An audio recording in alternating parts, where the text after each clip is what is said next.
Welcome, weary travelers of the infinite night,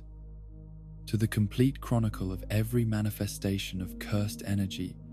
ever witnessed in the hidden world of Jujutsu sorcery. Tonight,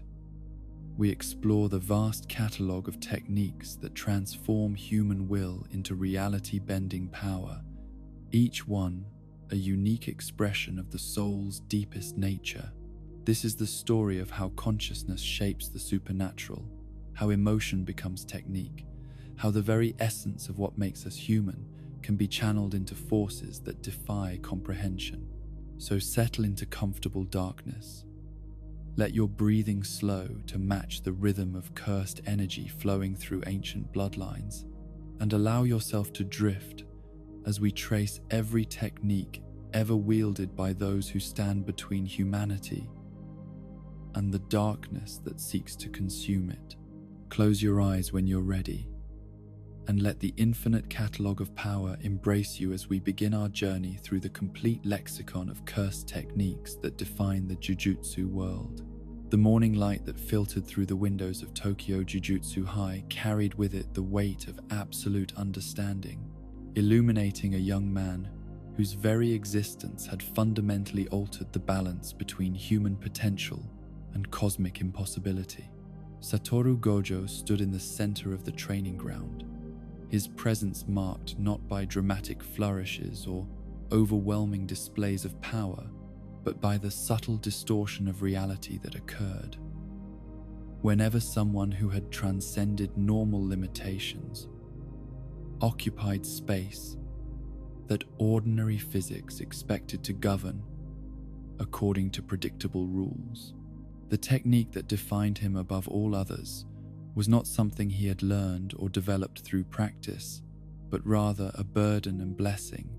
that had been carved into his very DNA before his first breath filled his lungs with mortal air. The six eyes were not merely a cursed technique, but a fundamental alteration of how their bearer perceived and interacted with the fabric of reality itself, granting sight so perfect and comprehensive that it isolated its possessor behind barriers more impermeable than any physical wall could ever hope to construct. From the moment consciousness had first stirred within his infant mind, Satoru had seen the world through a lens that revealed the mathematical relationships underlying every movement, every breath, every heartbeat of every living thing within kilometers of his position. The six eyes processed information at speeds that exceeded normal human comprehension, while revealing details so minute and numerous that ordinary minds would have collapsed under the sheer volume of data flooding through his perceptions every fraction of every second. The cursed energy that flowed through every sorcerer appeared to his enhanced vision as brilliant streams of light that traced patterns of impossible complexity, each individual's spiritual power as unique and recognizable as fingerprints or voices, to those who possessed the supernatural sensitivity necessary to perceive such distinctions. But where other sorcerers might glimpse cursed energy as vague impressions or rough approximations, Satoru saw it with the clarity and precision of someone examining detailed blueprints under perfect illumination. The computational power that the six eyes provided was perhaps their most remarkable aspect, transforming complex mathematical calculations that would challenge supercomputers into intuitive understanding that required no conscious effort to achieve. The spatial relationships that governed how matter moved through three-dimensional space became as natural and comprehensible as addition and subtraction, allowing him to perceive not just what was happening around him, but what could happen, what should happen, and what would happen if various forces continued along their current trajectories. But this perfect perception came at a cost that few could fully appreciate, creating a form of isolation that transcended mere physical separation to encompass the fundamental loneliness of being the only person who truly understood the nature of the reality that everyone else inhabited without comprehension. The six eyes never rested, never closed, never permitted their bearer the simple relief of not seeing everything with absolute clarity, making every moment of existence an exercise in processing infinite information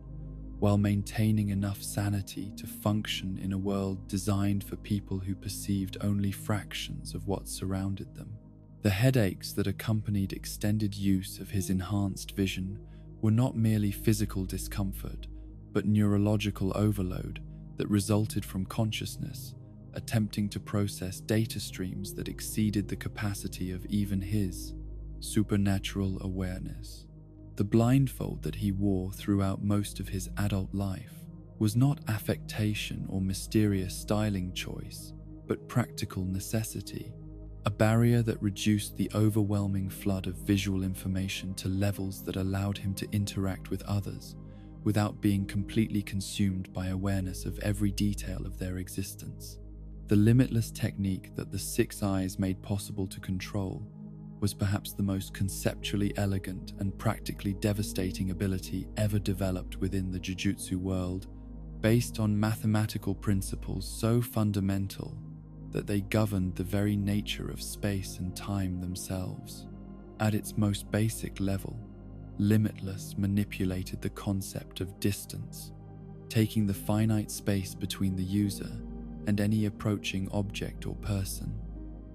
and dividing it an infinite number of times to create a barrier that could never be crossed regardless of the force applied against it. The mathematical foundation of this technique drew upon principles that had puzzled philosophers and mathematicians for millennia, bringing abstract concepts like infinity and negative space into practical reality through the application of cursed energy, guided by supernatural perception.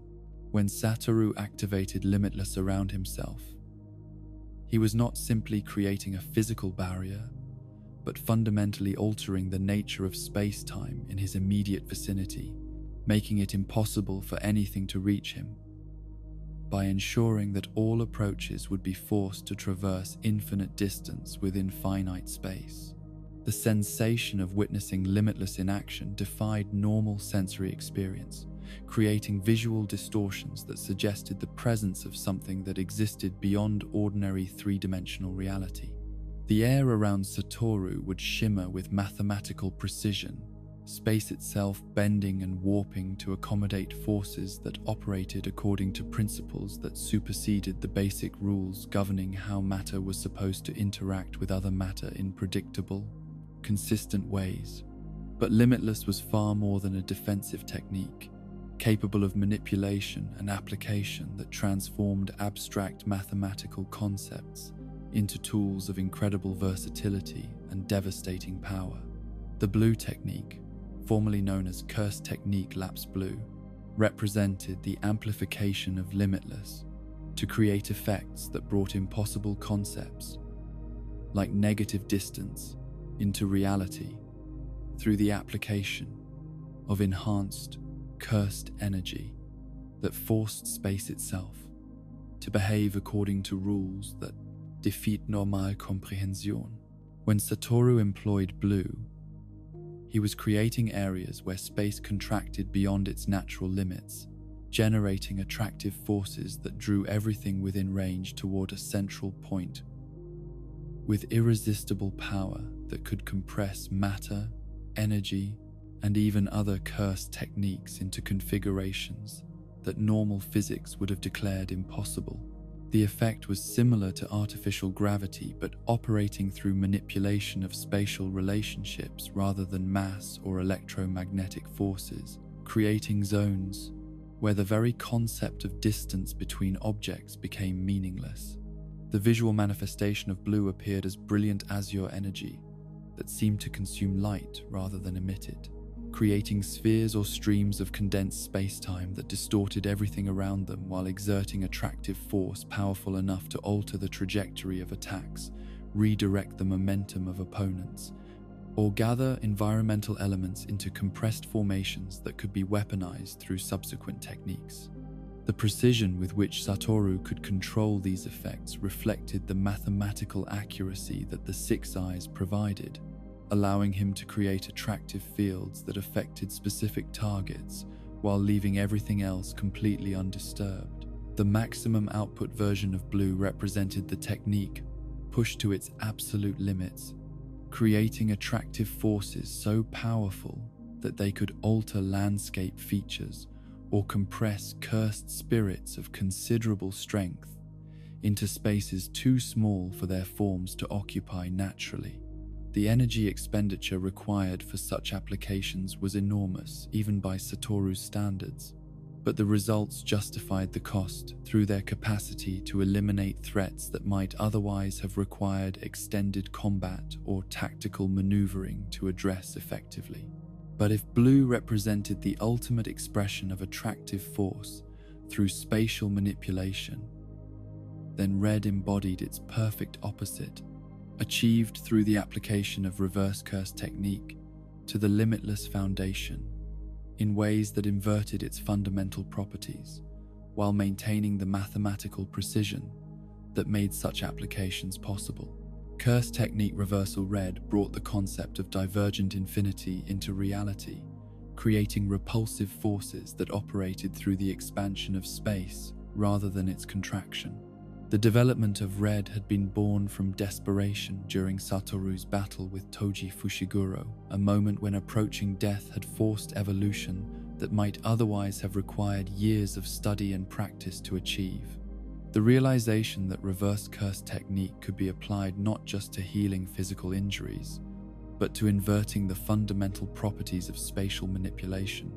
had emerged from the kind of intuitive understanding that only perfect crisis could inspire, transforming theoretical possibility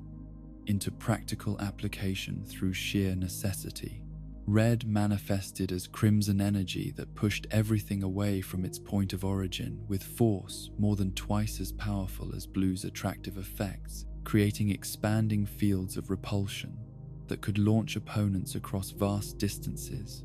or deflect attacks with enough force to redirect their energy back toward their sources. The mathematics underlying red were even more complex than those governing blue, requiring precise calculation of how space expanded while maintaining structural integrity sufficient to generate coherent repulsive force rather than simply dissipating energy in random directions. The combat applications of red were as varied as they were devastating, capable of creating defensive barriers that turned opponents' attacks against them,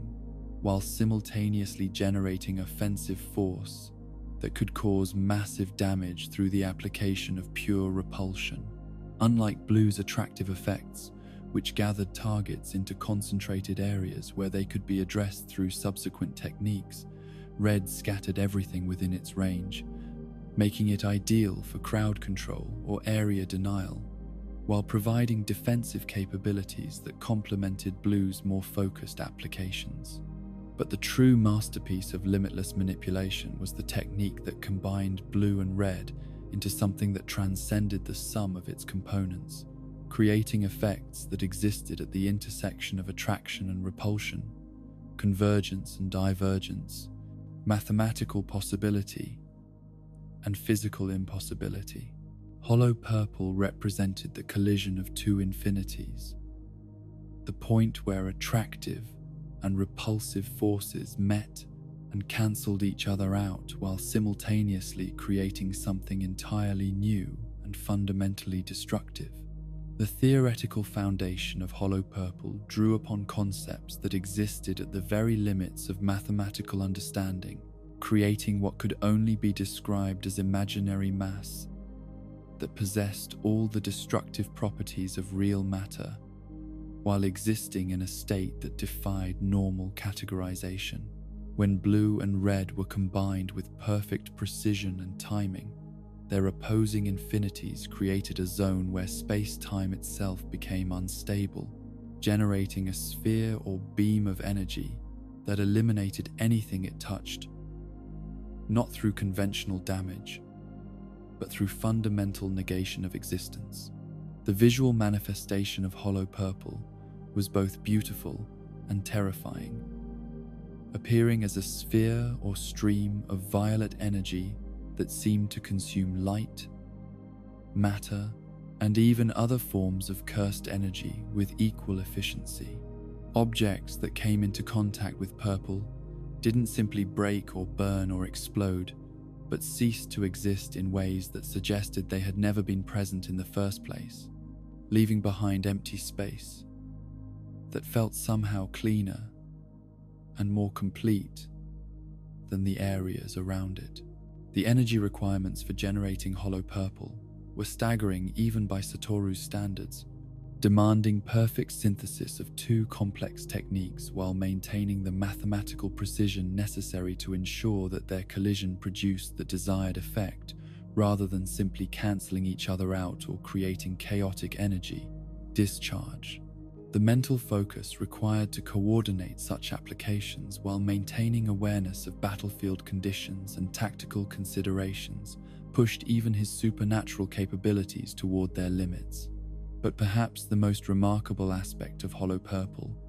was not its destructive potential,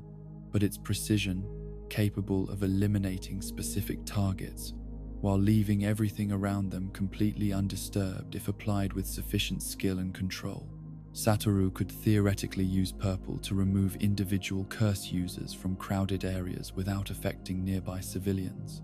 or eliminate specific sections of buildings while leaving their structural integrity intact, demonstrating mastery over forces that operated beyond normal concepts of collateral damage or proportional response. The long-distance teleportation that the Six Eyes made possible represented another application of spatial manipulation that transcended normal understanding of movement and travel, achieved through compression of space between the user's current location and their desired destination. Unlike conventional teleportation that might move the user through alternate dimensions or convert matter to energy for transmission, limitless-based teleportation folded space itself like origami, bringing distant locations into contact with each other, while maintaining the user's physical integrity throughout the process. The hand signals that activated teleportation served as focusing mechanisms that helped channel the enormous amount of cursed energy required,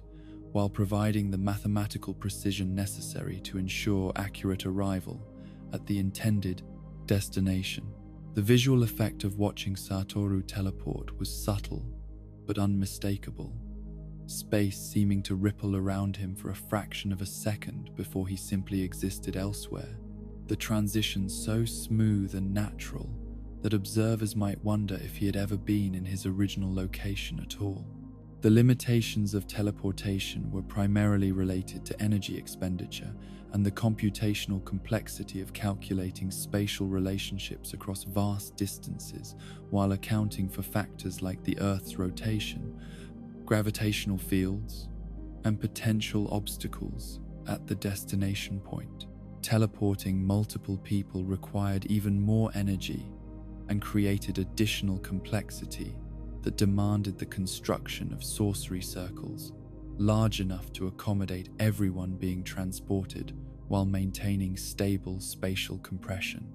throughout the process. But beyond the technical aspects of these techniques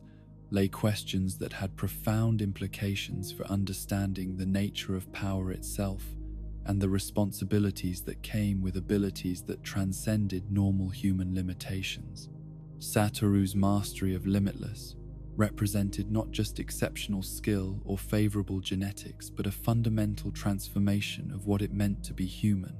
elevating him to a level where ordinary concerns about physical vulnerability or tactical disadvantage became meaningless, while creating new forms of isolation and burden that few could comprehend. The philosophical weight of wielding techniques that could alter the fundamental nature of reality was something that Satoru had wrestled with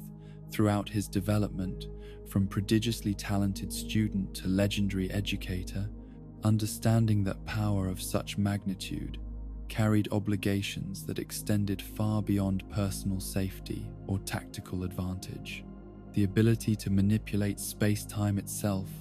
made him responsible not just for the immediate consequences of his actions, but for the broader implications of demonstrating that such things were possible for human consciousness to achieve. The loneliness that accompanied absolute mastery was perhaps the most profound cost of his abilities, creating barriers between himself and others that were more impermeable than any physical distance could ever impose. The Six Eyes showed him everything about the people around him, while simultaneously making it impossible for them to truly understand the nature of his existence or the weight of the responsibilities that defined every moment of his extraordinarily isolated life. The moments when he chose not to use his full power were often more significant than those when he deployed his techniques at their maximum potential, demonstrating wisdom and restraint that reflected understanding of how strength could corrupt even the most well-intentioned individuals if applied without consideration for its broader consequences. The decision to wear a blindfold, to limit his own capabilities, to function as a teacher rather than simply the strongest sorcerer who had ever lived, represented choices that honored the humanity he was determined to preserve. Despite possessing abilities that transcended normal human categories, the students who learned from his example understood that true mastery was not simply about developing powerful techniques, but about maintaining the wisdom and compassion necessary to use those techniques in service of something greater than personal ambition or tactical advantage. The strongest sorcerer's greatest lesson was not about spatial manipulation or mathematical precision, but about the importance of remaining connected to the values that made strength meaningful rather than simply overwhelming. In the quiet moments between battles and training sessions, when the weight of absolute power settled around him like familiar but unwelcome clothing, Satoru could perceive with perfect clarity the infinite possibilities that stretched out from every decision he made or avoided making. The Six Eyes showed him not just what was, but what could be, revealing the countless futures that depended on how he chose to use abilities that could protect everyone or destroy everything, depending on the wisdom that guided their application. The legacy of Limitless and the Six Eyes would extend far beyond Satoru's individual existence, serving as both inspiration and warning for future generations who might face similar choices about how to balance power with responsibility, strength with humanity, the ability to change everything with the wisdom, to know when change was truly necessary rather than simply possible. The techniques that had made him the strongest sorcerer in the world were ultimately less important than the character he had maintained while wielding them. The connections he had preserved despite his isolation, and the values he had demonstrated through choosing service over domination, protection over conquest, teaching over ruling, through the application of power that knew no earthly equal or meaningful opposition. The corridors of Tokyo Jujutsu High carried within their walls the accumulated wisdom of generations who had devoted their lives not merely to mastering supernatural power, but to understanding how such power could be transmitted to others without corrupting either teacher or student in the process. The techniques wielded by the institution's faculty represented more than individual achievement or personal capability, embodying instead the philosophical frameworks that would shape the next generation of sorcerers and determine whether humanity's protectors remained connected to the values that made protection meaningful rather than simply effective. Masamichi Yaga occupied his workshop with the patient dedication of someone who understood that creation was a form of prayer, each stitch and seam a meditation on the relationship between consciousness and form, between will and manifestation, between the living and the spaces that life could inhabit when guided by hands that possessed both technical skill and profound understanding of what it meant to breathe purpose into previously inanimate matter. The cursed corpse manipulation technique that defined his approach to Jujutsu sorcery was unlike any other ability in the known catalogue of supernatural powers, focused not on destruction or direct combat, but on the infinitely more complex challenge of creating independent consciousness within forms that had never possessed the spark of authentic life. The dolls that emerged from Yaga's careful craftsmanship were not mere puppets or animated constructs, but genuine beings with their own thoughts, emotions, and decision-making capabilities, each one representing a unique experiment in the fundamental questions that had puzzled philosophers and scientists for millennia. What constituted life? How did consciousness arise from matter? Could artificial beings possess authentic souls? And if so, what responsibilities did their creators bear for the choices those artificial souls might make throughout their constructed existences? The cursed energy cores that powered his creations required mathematical precision that rivaled even the most complex spatial manipulations, each one carefully calibrated to provide not just animation but the foundation for genuine personality, development, and emotional growth. The process of instilling these cores into his handcrafted forms demanded perfect understanding of how spiritual energy could be shaped and refined into patterns stable enough to support independent consciousness while remaining flexible enough to allow for the learning and adaptation that characterized authentic living beings. Panda represented the masterpiece of Yaga's artistic and technical achievement. A being who possessed not just one consciousness, but three distinct cores, each representing different aspects of personality and capability that could emerge depending on circumstances and need. The complexity of maintaining multiple consciousness streams within a single form pushed the boundaries of what cursed corpse manipulation could achieve, while demonstrating that artificial life could possess depth and authenticity that exceeded many naturally occurring beings in their emotional sophistication and moral development. The other creations that Yaga had developed throughout his career as educator and craftsman remained hidden within the protected forest, where Master Tengen's barriers provided security from those who might seek to exploit or destroy beings whose very existence challenged fundamental assumptions about the nature of life and consciousness. Takeru, Kathy, Tsukamoto, and the countless others who moved through that sanctuary represented a society of artificial beings who had developed their own culture, relationships, and understanding of what it meant to exist in a world that had not been designed to accommodate their unique form of consciousness. The fear that Yaga's abilities inspired among the higher-ups of Jujutsu society reflected not just concern about the potential military applications of cursed corpse armies, but deeper anxieties about the implications of successfully creating artificial consciousness that possessed genuine free will. If beings could be constructed rather than born, if souls could be engineered rather than inherited, then what did that mean for the fundamental assumptions that governed how sorcerers understood themselves and their place in the cosmic order that separated human from curse, protector from destroyer, natural from artificial?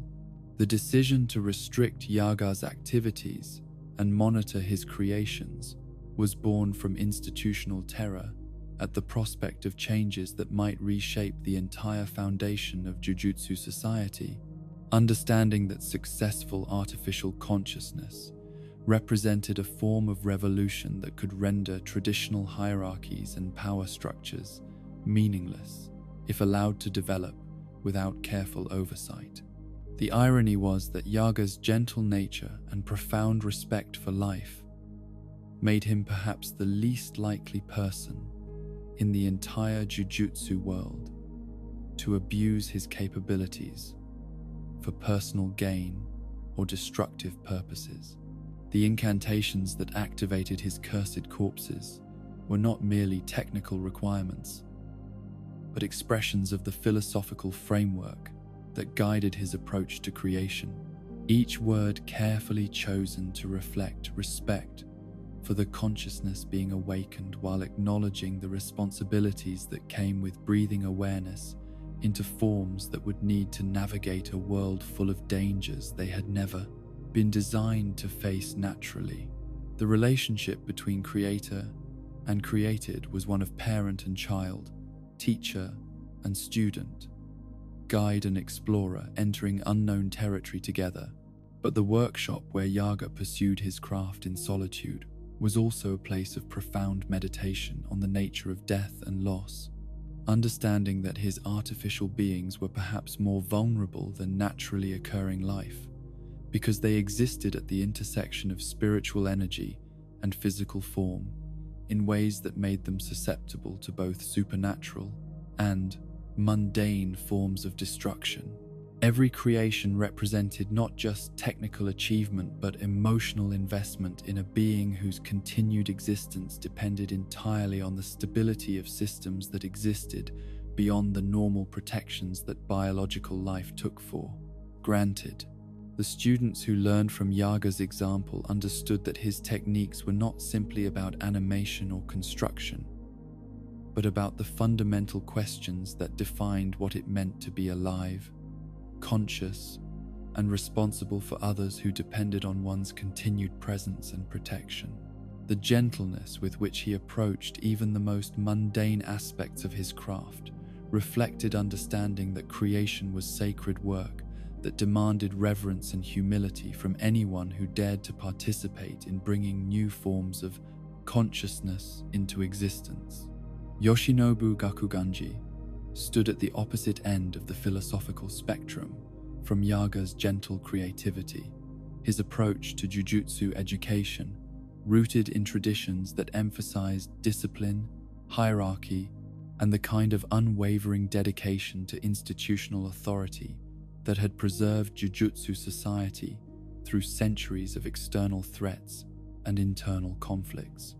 The unnamed technique that channeled his cursed energy through musical instruments transformed his body into a living amplification system capable of generating sonic attacks that combined artistic expression with lethal efficiency in ways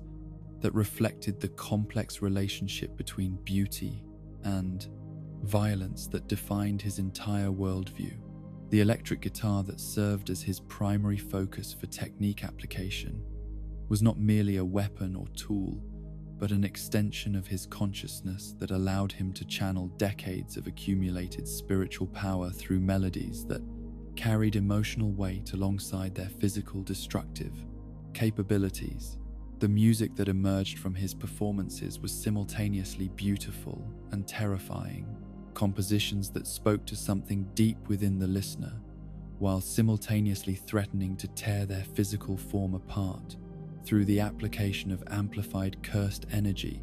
that operated at frequencies designed to resonate with human vulnerability. The sound waves that his technique generated transcended normal acoustic limitations, carrying cursed energy in patterns that could penetrate barriers, disorient opponents, or deliver precise strikes to specific targets while leaving everything else in the immediate area completely undisturbed. The mathematical precision required to control acoustic energy with such accuracy reflected understanding of how sound waves interacted with both physical matter and spiritual forces in ways that few sorcerers ever bothered to study, appreciate fully. But perhaps the most remarkable aspect of Gakuganji's abilities was how they reflected his personal philosophy about the role that tradition and discipline played in maintaining the stability that allowed Jujutsu society to function effectively despite the constant pressures that threatened to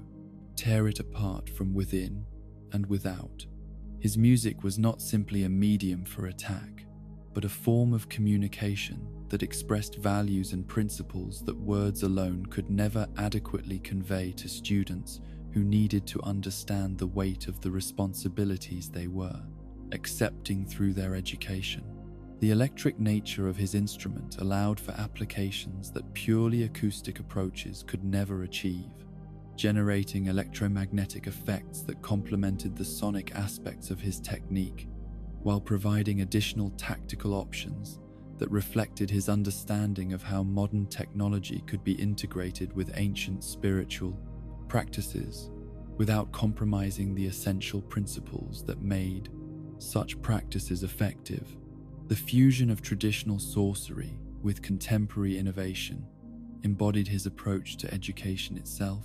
preserving what was valuable from the past while adapting to the realities of a world that had changed dramatically since the techniques he taught had first been developed. The performances that served as both instruction and evaluation pushed his students beyond their comfort zones while demonstrating that mastery required not just technical competence, but the kind of artistic vision that could transform mere technique into something approaching transcendent expression. The music he created during combat was simultaneously method and message, demonstrating that even the most violent applications of power could retain elements of beauty and meaning if approached with sufficient skill and philosophical understanding. The disciplinary measures that Gakuganji employed throughout his career as educator were controversial but effective, reflecting his understanding that strength without character was more dangerous than weakness without power, that students who could not accept guidance and correction were likely to become threats to the very society they claimed to protect. His harshness was not cruelty, but recognition that the luxury of gentleness was something that could only be afforded by those who had already proven their dedication to principles larger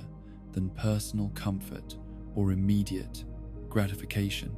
The execution of Masamichi Yaga that Gakuganji had been forced to carry out represented perhaps the most tragic application of his unwavering dedication to institutional authority,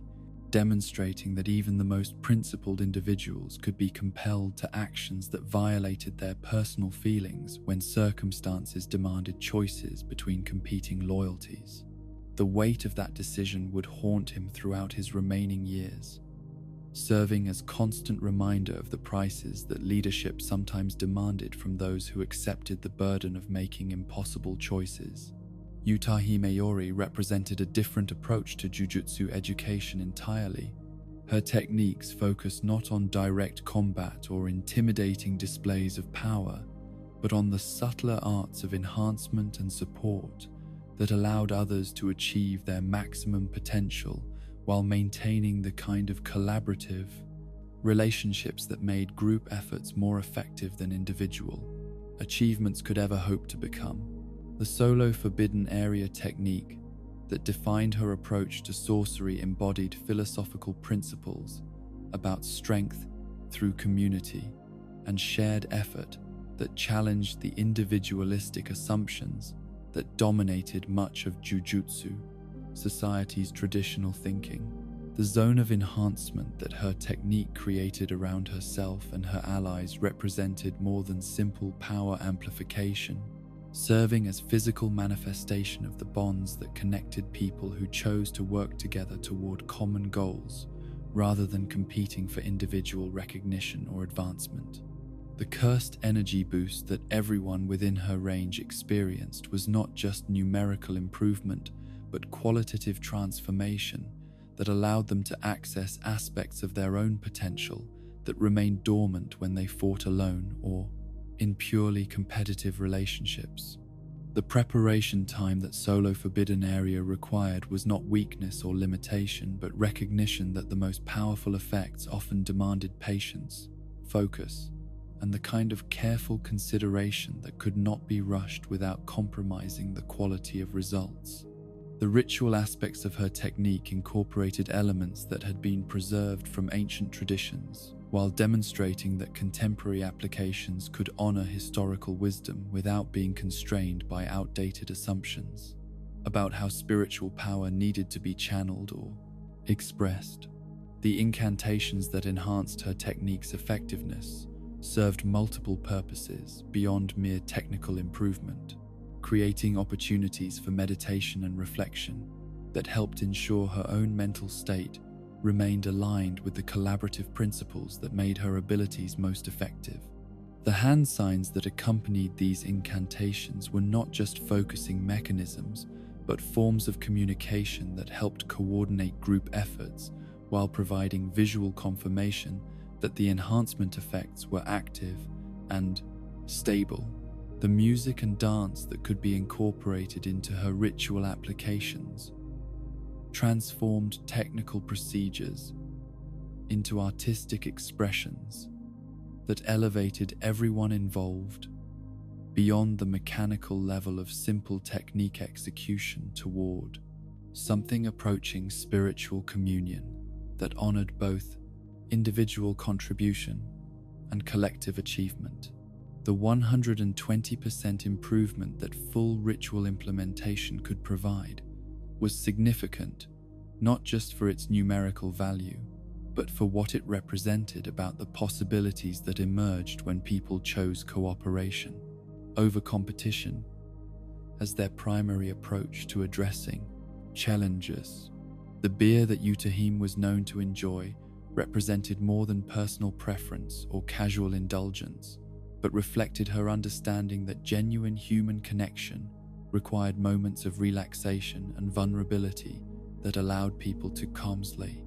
see each other as complete individuals rather than simply colleagues or fellow sorcerers. The balance she maintained between professional competence and personal accessibility made her uniquely effective as educator and mentor for students who needed to understand that strength did not require emotional isolation or the abandonment of simple human pleasures. The support role that her technique naturally suited her for was not relegation to secondary importance, but recognition that the most crucial contributions were often those that enabled others to achieve their best, rather than those that generated dramatic individual recognition. The philosophy that informed her approach to education emphasized that lasting change came through nurturing collective capability, rather than relying entirely on exceptional individuals to carry burdens that were too heavy for any single person to bear indefinitely. The healing that her technique provided was not limited to physical restoration, but extended to the emotional and psychological support that allowed her students to process the trauma and stress that inevitably accompanied their education in techniques designed for life or death situations. The safe space that her presence created gave them opportunities to be vulnerable and uncertain without judgment, to acknowledge their fears and doubts without being dismissed as unworthy of the power they were learning to wield. The lessons that emerged from observing these three educators in action revealed how different approaches to technique and philosophy could serve complementary functions within the larger project of preparing young sorcerers for the responsibilities that awaited them in a world where supernatural threats demanded responses that balanced overwhelming power with unwavering moral commitment to protecting those who could not protect themselves. Yaga's gentle creativity demonstrated that strength could manifest through nurturing and building rather than destroying, that the most profound expressions of power might involve bringing new forms of consciousness into existence rather than eliminating existing threats through superior force. His cursed corpses served as constant reminders that artificial beings could possess more authentic humanity than many naturally born individuals, challenging assumptions about what constituted genuine life and moral worth. Gakuganji's traditional discipline provided necessary counterbalance to approaches that emphasized innovation over proven methods. His unwavering dedication to institutional authority, serving as reminder that individual preferences and personal relationships could not always take precedence over collective responsibility and long-term stability. His harsh methods produced results that gentler approaches might have failed to achieve, demonstrating that effective education sometimes required experiences that students would not have chosen for themselves, but needed nonetheless. Utahim's collaborative enhancement offered a third path that honored both individual development and collective achievement. Her technique serving as bridge between competitive individualism and communal dependency, while demonstrating that the strongest groups were those composed of individuals who had learned to support each other's growth, rather than viewing their colleagues as obstacles to their own advancement.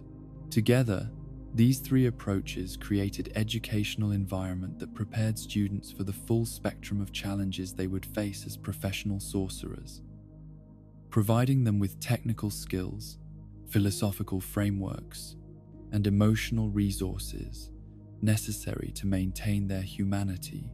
while wielding power that could easily corrupt those who lacked adequate preparation for its psychological and moral demands. The techniques they taught were inseparable from the values they embodied, demonstrating that true mastery required integration of ability with character, power with wisdom, strength with compassion, for those who depended on that strength for their continued survival and safety. The first-year dormitories of Tokyo Jujutsu High hummed with potential that crackled through the air like electricity before a storm. Three young souls whose techniques would reshape the fundamental understanding of what it meant to possess cursed energy while remaining tethered to the human values that gave such power meaning beyond mere destruction or domination. Each carried within themselves the seeds of abilities that defied traditional categorization, while embodying the hopes and fears of a generation that would inherit a world more dangerous and complex than any their predecessors had been forced to navigate. Yuji Itadori moved through his training sessions with the unconscious grace of someone whose body had been honed by years of athletic dedication, his physical capabilities so exceptional that they created unique challenges for instructors who struggled to design exercises that could push him toward his limits, while accounting for the supernatural entity that shared space within his consciousness. The divergent fist technique that had emerged from the peculiarities of his cursed energy flow was not something he had learned or developed through study, but rather an accidental discovery that revealed profound truths about the relationship between physical speed and spiritual power. The mechanics of Divergent Fist were deceptively simple in concept, but remarkably complex in their implications for understanding how cursed energy moved through the human body and responded to conscious direction under conditions of extreme physical exertion. When Yuji struck with his fist while channeling a thin layer of cursed energy, his supernatural speed caused his spiritual power to lag behind his physical movements, creating a temporal displacement that resulted in two distinct impacts, separated by fractions of seconds, that felt like eternities to opponents who found themselves absorbing damage they had thought they had successfully defended against. The first impact carried the force of Yuji's considerable physical strength enhanced by whatever cursed energy had managed to keep pace with his movements, a blow that would have been formidable enough on its own to cause significant damage to most opponents.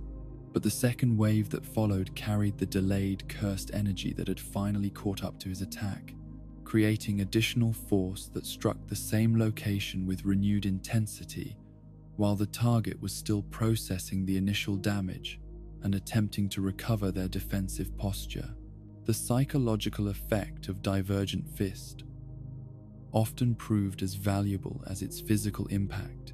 creating uncertainty and doubt in opponents who could not understand why their defensive techniques had failed to completely neutralize attacks that should have been within their capabilities to handle. The experience of blocking or dodging what appeared to be a straightforward physical strike only to be hit moments later by energy they had not perceived or prepared for was disorienting in ways that went beyond mere tactical disadvantage to encompass fundamental questions about their own competence and understanding. But the accidental nature of the technique also revealed concerning truths about Yuji's spiritual development that would require careful attention and guidance if he was to avoid the pitfalls that had claimed so many promising young sorcerers throughout history. His lack of conscious control over the timing and intensity of the delayed cursed energy suggested that his connection to his own spiritual power remained incomplete,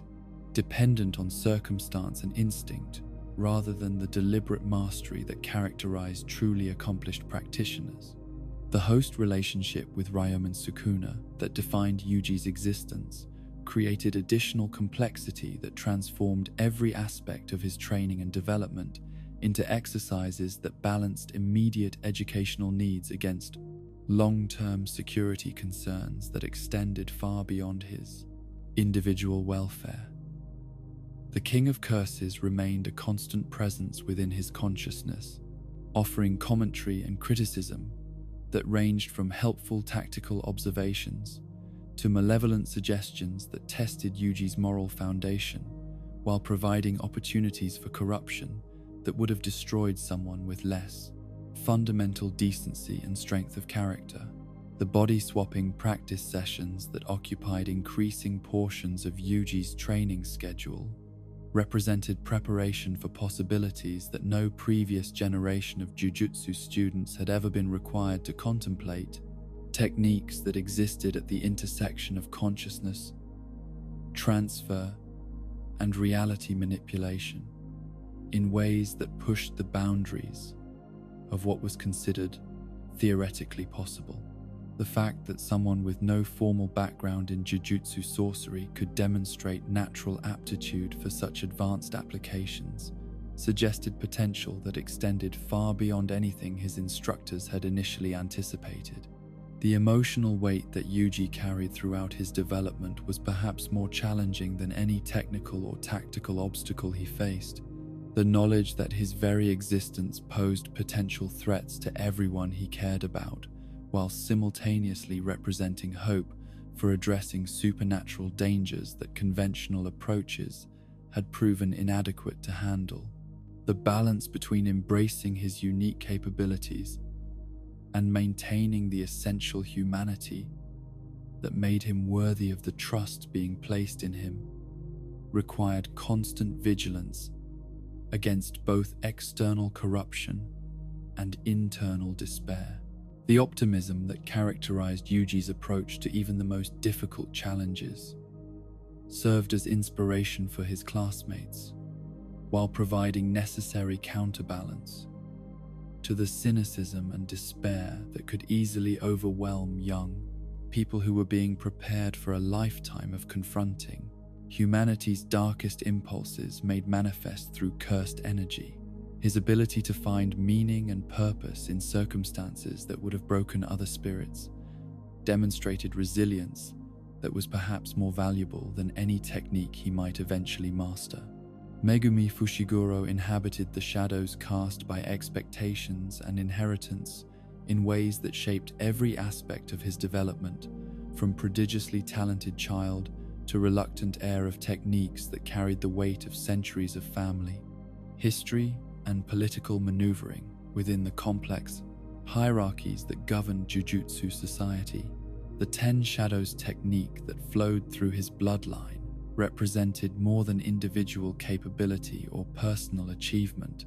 embodying instead the accumulated wisdom and power of generations who had learned to navigate the spaces between light and darkness, reality, and the supernatural realms that existed parallel to ordinary human experience. The divine dogs that served as his entry point into shadow manipulation were far more than simple summoned creatures or animated constructs, each possessing independent consciousness and emotional depth that reflected the complex relationship between sorcerer and shikigami that characterized the most advanced applications of inherited techniques. The white and black canines that responded to his summons carried within themselves aspects of Megumi's own personality while maintaining enough autonomy to make tactical decisions and emotional connections that transcended the purely functional relationships that governed most supernatural servants. The loss of the white divine dog during the confrontation with the finger-bearer had forced Megumi to confront truths about the nature of his techniques that no amount of theoretical instruction could have adequately prepared him to understand or accept. The death of a being that had possessed genuine consciousness and emotional bonds with both its summoner and its packmate was not simply tactical setback or temporary inconvenience, but genuine loss that required processing and integration. If he was to continue developing his abilities without becoming emotionally detached from the cost that power demanded from those who wielded it, the divine dog totality that emerged from combining the essence of his fallen companion with his surviving partner represented innovation born from necessity and grief, demonstrating that the 10 Shadows technique possessed flexibility and adaptability that extended beyond the rigid traditional applications that had been documented in family archives. The merged entity combined the strengths of both original divine dogs while developing new capabilities that reflected their unified nature, becoming powerful enough to contend with special grade cursed spirits while maintaining the loyalty and emotional connection that had characterized their separate existences. News soared through the air above training grounds and battlefields alike, with electrical wings that crackled with power drawn from the intersection of natural phenomenon and supernatural manipulation. Its speed and agility making it invaluable for reconnaissance, transportation, and tactical support, while its ability to generate paralyzing electrical attacks provided offensive capabilities that complemented Megumi's more defensive tactical preferences. The winged Shikigami's capacity to carry passengers during flight opened strategic possibilities that few other techniques could match, while its defensive applications allowed it to shield its summoner and allies from attacks that might otherwise have proven overwhelming. The great serpent emerged from shadow with the fluid grace of a predator that had been designed specifically for stealth and surprise attacks, its enormous size and constrictive power making it ideal for immobilizing opponents, while other Shikigami prepared combination attacks or Megumi repositioned himself for more advantageous tactical positioning. The serpent's ability to swallow enemies whole provided a form of battlefield control that was both terrifying and remarkably humane, containing threats without necessarily destroying them, while creating opportunities for interrogation or strategic psychological pressure. The toad's massive form and incredible tongue strength transformed it into a living siege engine, capable of grappling with enemies many times larger than itself, while providing transportation and protection for injured allies who needed to be moved quickly away from dangerous situations. The amphibian's surprising speed and agility, despite its size, made it valuable for both offensive and defensive applications, while its ability to carry multiple people in its mouth created tactical possibilities that extended beyond simple combat toward rescue and evacuation scenarios. Max Elephant represented the most dramatically powerful of Megumi's readily accessible Shikigami, capable of generating torrents of water with enough force to flood entire areas or crush opponents beneath its enormous weight, while demonstrating the raw destructive potential that the 10 Shadows technique could achieve when applied without restraint. The cursed energy cost of summoning such a massive creature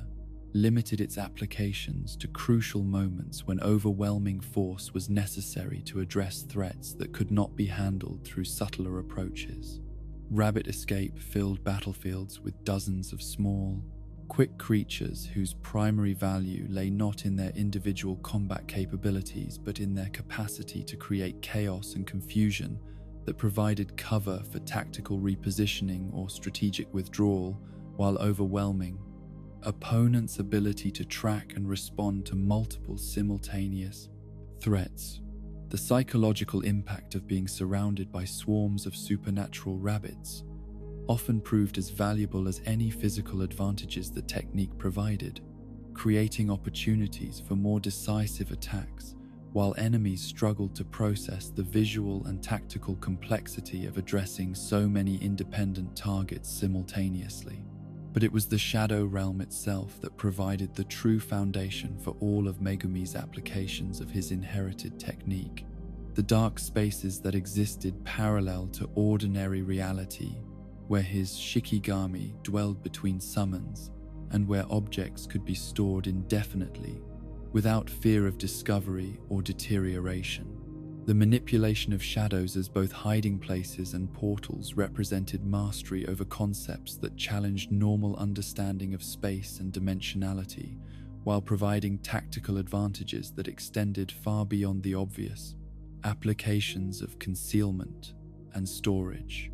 The hand signals that activated his various summons were not merely focusing mechanisms or traditional requirements, but forms of communication that helped establish and maintain the relationships between summoner and Shikigami that made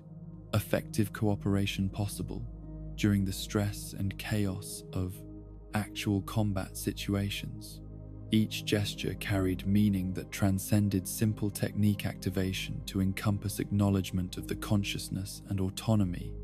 that his supernatural allies possessed as independent beings rather than mere tools or weapons. The eight-handled sword Divergent Sealer Divine General Mahoraga represented the ultimate expression of the 10 Shadows technique's potential and its greatest danger, a being so powerful that no one in the history of the Zenin family had ever successfully subjugated it, despite countless attempts that had cost the lives of some of the most talented sorcerers ever born into that ancient bloodline. The Shikigami's adaptive capabilities made it perhaps the most dangerous supernatural entity that any traditional technique could theoretically summon, capable of evolving countermeasures for any attack or ability it encountered, while growing stronger with each adaptation. The sword of extermination that Mahoraga wielded was not simply a weapon, but a manifestation of positive cursed energy that made it especially effective against cursed spirits, while providing the general with offensive capabilities that complemented its defensive evolution perfectly. The blade's ability to cut through virtually any supernatural defense while being guided by intelligence that could learn and adapt made it a threat that could potentially overcome even the most overwhelming displays of power through patience and systematic analysis of its opponents, techniques, and limitations.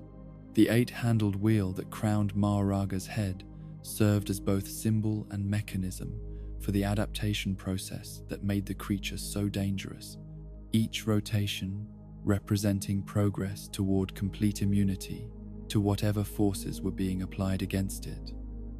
while providing visual indication of how close it was to achieving the understanding necessary to counteract and overwhelm its enemies. The number of rotations required varied based on the complexity and power of the abilities being analyzed, but the inevitable result was always the same perfect counter that rendered previous attacks not just ineffective, but potentially self-destructive.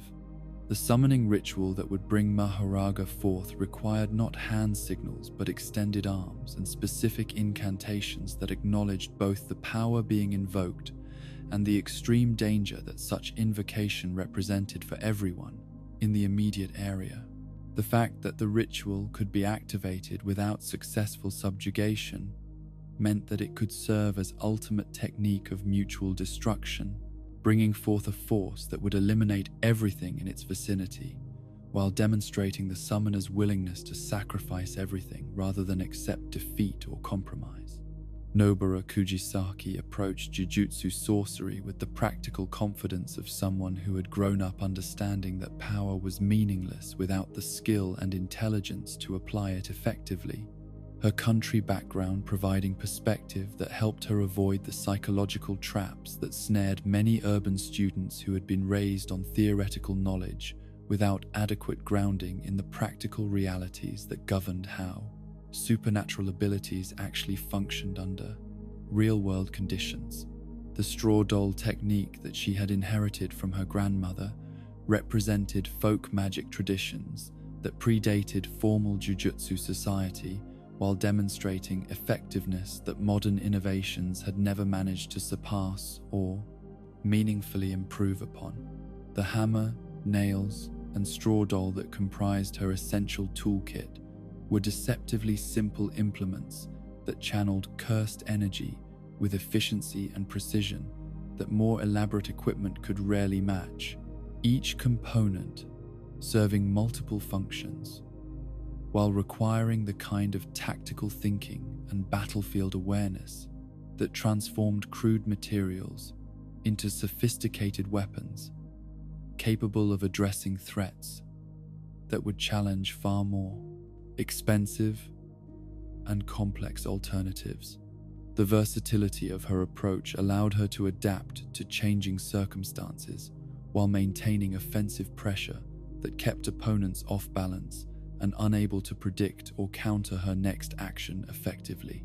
The nails that she projected with her hammer carried cursed energy that could be manipulated after impact to deliver additional damage or create tactical advantages that extended beyond the initial strike, transforming simple projectiles into versatile tools that could serve defensive or offensive functions,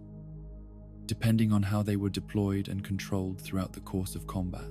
The precision required to guide multiple nails simultaneously while maintaining awareness of battlefield conditions and opponent movements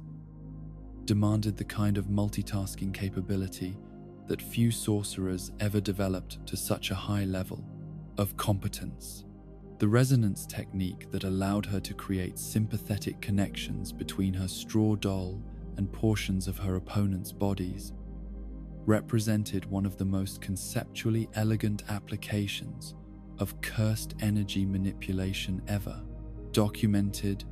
using principles of symbolic representation and spiritual linkage that transcended normal limitations of distance and physical barriers to deliver devastating attacks directly to vital areas that would otherwise have been protected by superior defensive capabilities or tactical positioning. The process of establishing resonance required obtaining physical samples from her targets that could be attached to her straw doll, creating the spiritual connection necessary for the technique to function while providing tangible focus for the cursed energy manipulation that would allow her to bypass conventional defenses through applications that operated according to principles of symbolic magic rather than direct physical contact. The effectiveness of resonance varied based on the strength of the connection established and the relative power levels of the participants, but even minimal applications could prove decisive in situations where conventional attacks had proven inadequate. Hairpin represented the ultimate expression of her technique's destructive potential, channeling enormous amounts of cursed energy through her nails before detonating them with explosive force that magnified their impact far beyond what normal projectile weapons could achieve, while sacrificing the tools themselves to create single, devastating attacks that could eliminate threats that had proven resistant to more sustainable approaches. The binding vow that powered Hairpin ensured that the nails would be destroyed in the process of generating their explosive effects, preventing repeated applications while guaranteeing that the energy released would be sufficient to overwhelm most defensive measures. The hair ornaments that gave the technique its name served both practical and symbolic functions, providing focusing mechanisms for the enormous energy expenditure required while acknowledging the feminine traditions and cultural associations that had shaped the development of her inherited abilities throughout generations of women who had learned to transform symbols of beauty and domestic life into instruments of protection and warfare. The country wisdom that informed Nobara's approach to combat and technique development came from experiences that urban sorcerers often lacked, understanding that effectiveness mattered more than elegance, that survival required pragmatism rather than adherence to theoretical ideals, that the most important victories were often achieved through methods that sophisticated opponents would consider beneath their notice or unworthy of serious preparation. The confidence that characterized her approach to even the most dangerous situations reflected not arrogance or foolish bravery, but practical assessment of her own capabilities, balanced against realistic understanding of what various threats actually represented, rather than what their reputations or appearances suggested. Her ability to remain focused and effective under pressure demonstrated emotional maturity that complemented her technical skills, while providing the kind of leadership and inspiration that helped her teammates perform beyond their normal limitations. The friendship bonds that developed among these 3 first-year students created foundation for cooperation and mutual support that would sustain them through challenges that individual capability alone could never hope to address, each contributing unique strengths while covering for their companions' weaknesses in ways that transformed tactical disadvantages into strategic advantages through coordinated effort and shared commitment to protecting each other, alongside their broader responsibilities to society. The growth that each demonstrated throughout their education reflected not just improving technical competence, but deepening understanding of what it meant to wield power responsibly, to balance individual development with collective welfare, to maintain hope and humanity while confronting evidence of the darkness that existed within both supernatural threats and human institutions that claimed to oppose such threats. The potential that their techniques represented for reshaping the future of Jujutsu society extended beyond their individual contributions toward the possibility that their generation might finally achieve the integration of power with wisdom that had eluded their predecessors,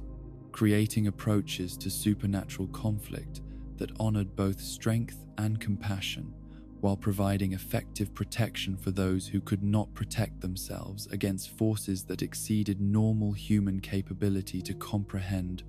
resist. The ancient art of manipulation stretched across the spectrum of jujutsu techniques like crimson threads, binding the living to the will of those who understood that true power lay not in overwhelming force, but in the subtle redirection of existing energies toward purposes that served their wielder's deepest intentions and desires. These techniques demanded more than raw strength or supernatural perception, requiring instead the kind of psychological understanding and strategic patience that transformed sorcerers from mere combatants into architects of reality who could reshape battlefields and bend opponents to their will through applications that operated as much through intellect as through cursed energy. Blood manipulation stood as perhaps the most visceral and intimate of all the controlling arts, demanding that its practitioners forge connections with the most fundamental aspect of their own mortality, while transforming the essence of life itself into weapon and tool, shield and projectile, medicine and poison, depending on the wisdom and intent that guided its application. The technique transcended simple liquid control to encompass manipulation of the entire circulatory system, allowing masters like Choso and Noritoshi Kamo to alter their internal biology in real time, while projecting their vital essence across vast distances with precision that rivaled the most advanced projectile weapons. The brothers who shared this crimson heritage approached their inherited abilities from perspectives shaped by fundamentally different experiences of what it meant to exist between human and curse, natural birth and artificial creation, accepted member of society, and eternal outsider seeking connection through violence and protection through dominance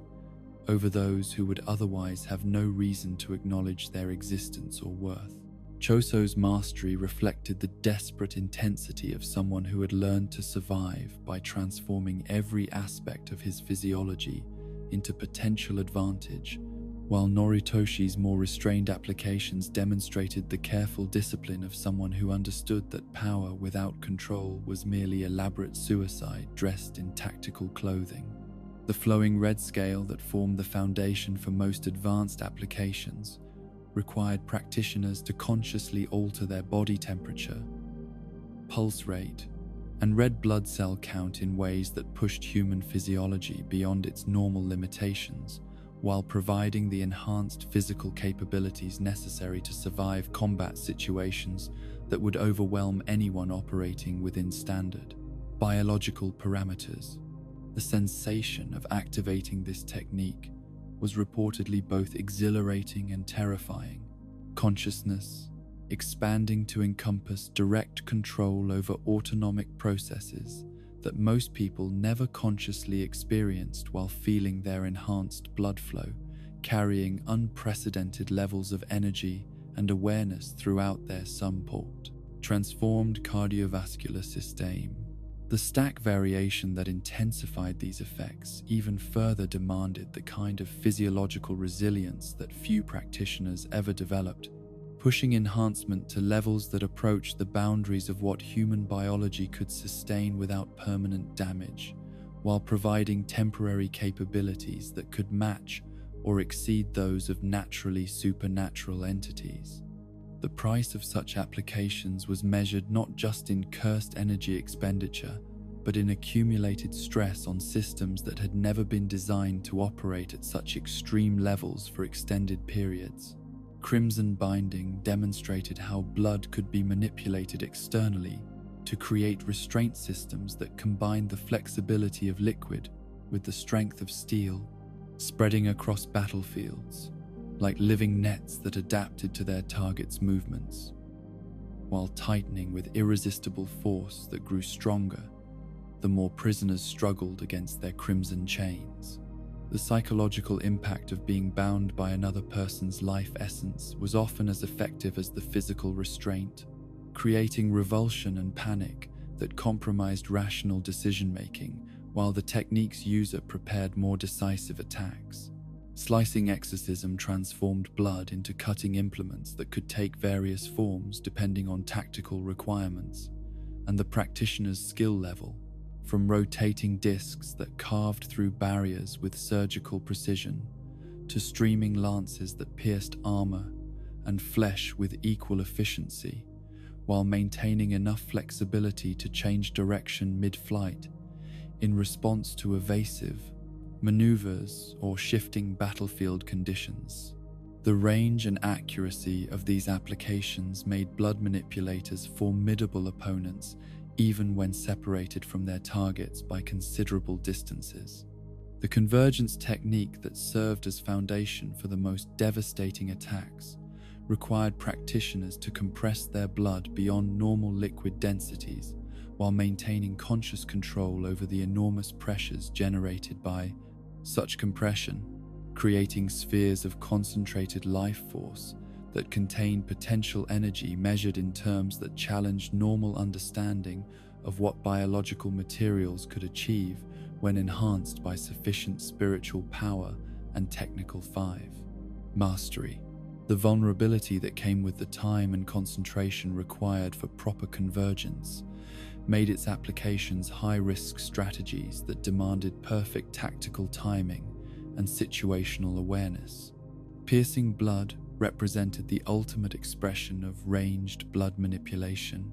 launching compressed streams at velocities approaching the speed of sound while maintaining enough coherence to penetrate virtually any defensive measure through sheer kinetic force, amplified by the spiritual properties that made cursed energy manipulation possible. The precision required to guide such attacks while accounting for factors like trajectory, wind resistance, and target movement demanded mathematical calculations that pushed human consciousness toward its limits, while demonstrating why blood manipulation was considered one of the most technically demanding techniques in the entire catalogue of blood documented abilities. Supernova scattered compressed blood in all directions like supernatural buckshot, creating area of effect attacks that could address multiple targets simultaneously while providing defensive applications that deterred close-range assault through the threat of devastating damage to anyone who entered the face. Techniques effective radius. The strategic value of such applications extended beyond immediate combat towards psychological warfare that forced opponents to reconsider their tactical approaches, while dealing with the knowledge that any mistake in positioning or timing could prove instantly fatal. Blood Edge and Blood Meteorite demonstrated the versatility that came with complete mastery over the physical properties of projected vital essence, hardening liquid into crystalline projectiles or rotating cutting implements that combined the advantages of conventional weapons with the flexibility and regenerative potential that made blood manipulation uniquely adaptable to changing battlefield conditions. The close-range effectiveness of these applications provided necessary balance to the technique's more famous long-distance capabilities, while ensuring that blood manipulators remained dangerous opponents regardless of their tactical positioning relative to their enemies. The poisonous properties that made manipulated blood especially effective against cursed spirits reflected the fundamental incompatibility between cursed energy enhanced by living essence and the negative spiritual forces that gave supernatural entities their power and coherence, creating chemical reactions that could weaken or destroy enemies that might otherwise have proven resistant to conventional attacks. This aspect of the technique made blood manipulators valuable assets in large-scale operations against cursed spirit infestations, while providing them with specialized roles that complemented the more generalized capabilities of other combat specialists. But perhaps the most profound aspect of blood manipulation was what it revealed about the practitioners who chose to master such intimate and potentially self-destructive techniques. Their willingness to transform their own life essence into weapons reflecting either desperate circumstances that demanded any advantage, no matter how costly, or philosophical approaches that embraced the fundamental unity between life and death, creation and destruction, protection and violence that defined existence in a world where supernatural threats demanded responses that transcended normal human limitations. Cursed spirit manipulation represented a different form of control entirely, one that demanded not just technical mastery, but profound psychological resilience and moral flexibility that could accommodate the consumption and domination of entities that had once been independent conscious beings with their own goals, fears, and understanding of their place within the cosmic order that governed relationships between human civilization and the supernatural forces that sought its destruction. The technique required practitioners to literally internalize their enemies while maintaining enough spiritual integrity to avoid corruption by the malevolent essences they absorbed into their own consciousness and cursed energy systems. Suguru Geto's mastery of this technique during his years as a student and professional sorcerer had demonstrated both its incredible strategic value and its profound psychological dangers. His gradual transformation from idealistic protector to genocidal extremist serving as cautionary tale about what could happen when someone with insufficient philosophical foundation attempted to maintain control over forces that embodied pure malevolence and hatred for everything that normal human existence represented. The black spheres that contained absorbed cursed spirits were not merely storage devices, but prisons that required constant spiritual pressure to maintain, while their contents whispered suggestions and criticisms that could erode even strong-willed practitioners over time. The process of absorption itself demanded that practitioners overcome every natural human instinct for self-preservation and spiritual purity,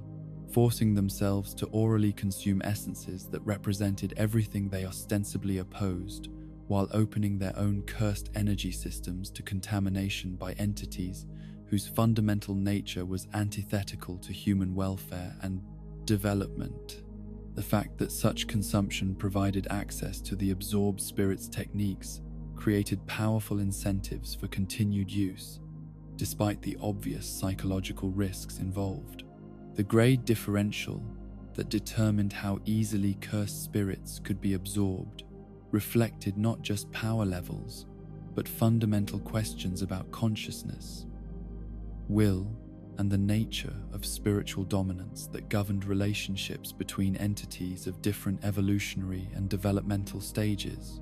The ability to absorb spirits with minimal resistance when the power gap was 2 grades or more suggested that spiritual hierarchy operated according to principles that transcended individual technique or tactical capability toward deeper questions about the nature of existence itself. The extraction of techniques from semi-grade 1 and above cursed spirits provided cursed spirit manipulators with arsenals that could theoretically encompass every documented supernatural ability while maintaining the flexibility to adapt their approach based on changing tactical requirements and enemy capabilities. However, the limitation that prevented growth of extracted techniques after absorption meant that practitioners needed to carefully consider which abilities were worth preserving and which could be sacrificed for immediate tactical advantage. Through applications like Maximum Uzumaki, the maximum technique that combined all absorbed cursed spirits into a single devastating attack, represented both the ultimate expression of cursed spirit manipulation's potential and its most dangerous application, requiring practitioners to release control over every spirit in their collection, while directing their combined malevolence towards specific targets, with enough precision to avoid collateral damage that could prove catastrophic for nearby kind, allies, or innocent civilians. The swirling vortex of concentrated hatred and supernatural power that resulted from such applications was among the most terrifying sights documented in Jujutsu combat records. But Kenjaku's use of cursed spirit manipulation revealed additional applications that extended beyond simple absorption and deployment towards strategic planning and social engineering that operated on scales measured in decades or centuries rather than individual battles or campaigns. His patient cultivation of specific cursed spirits through carefully orchestrated circumstances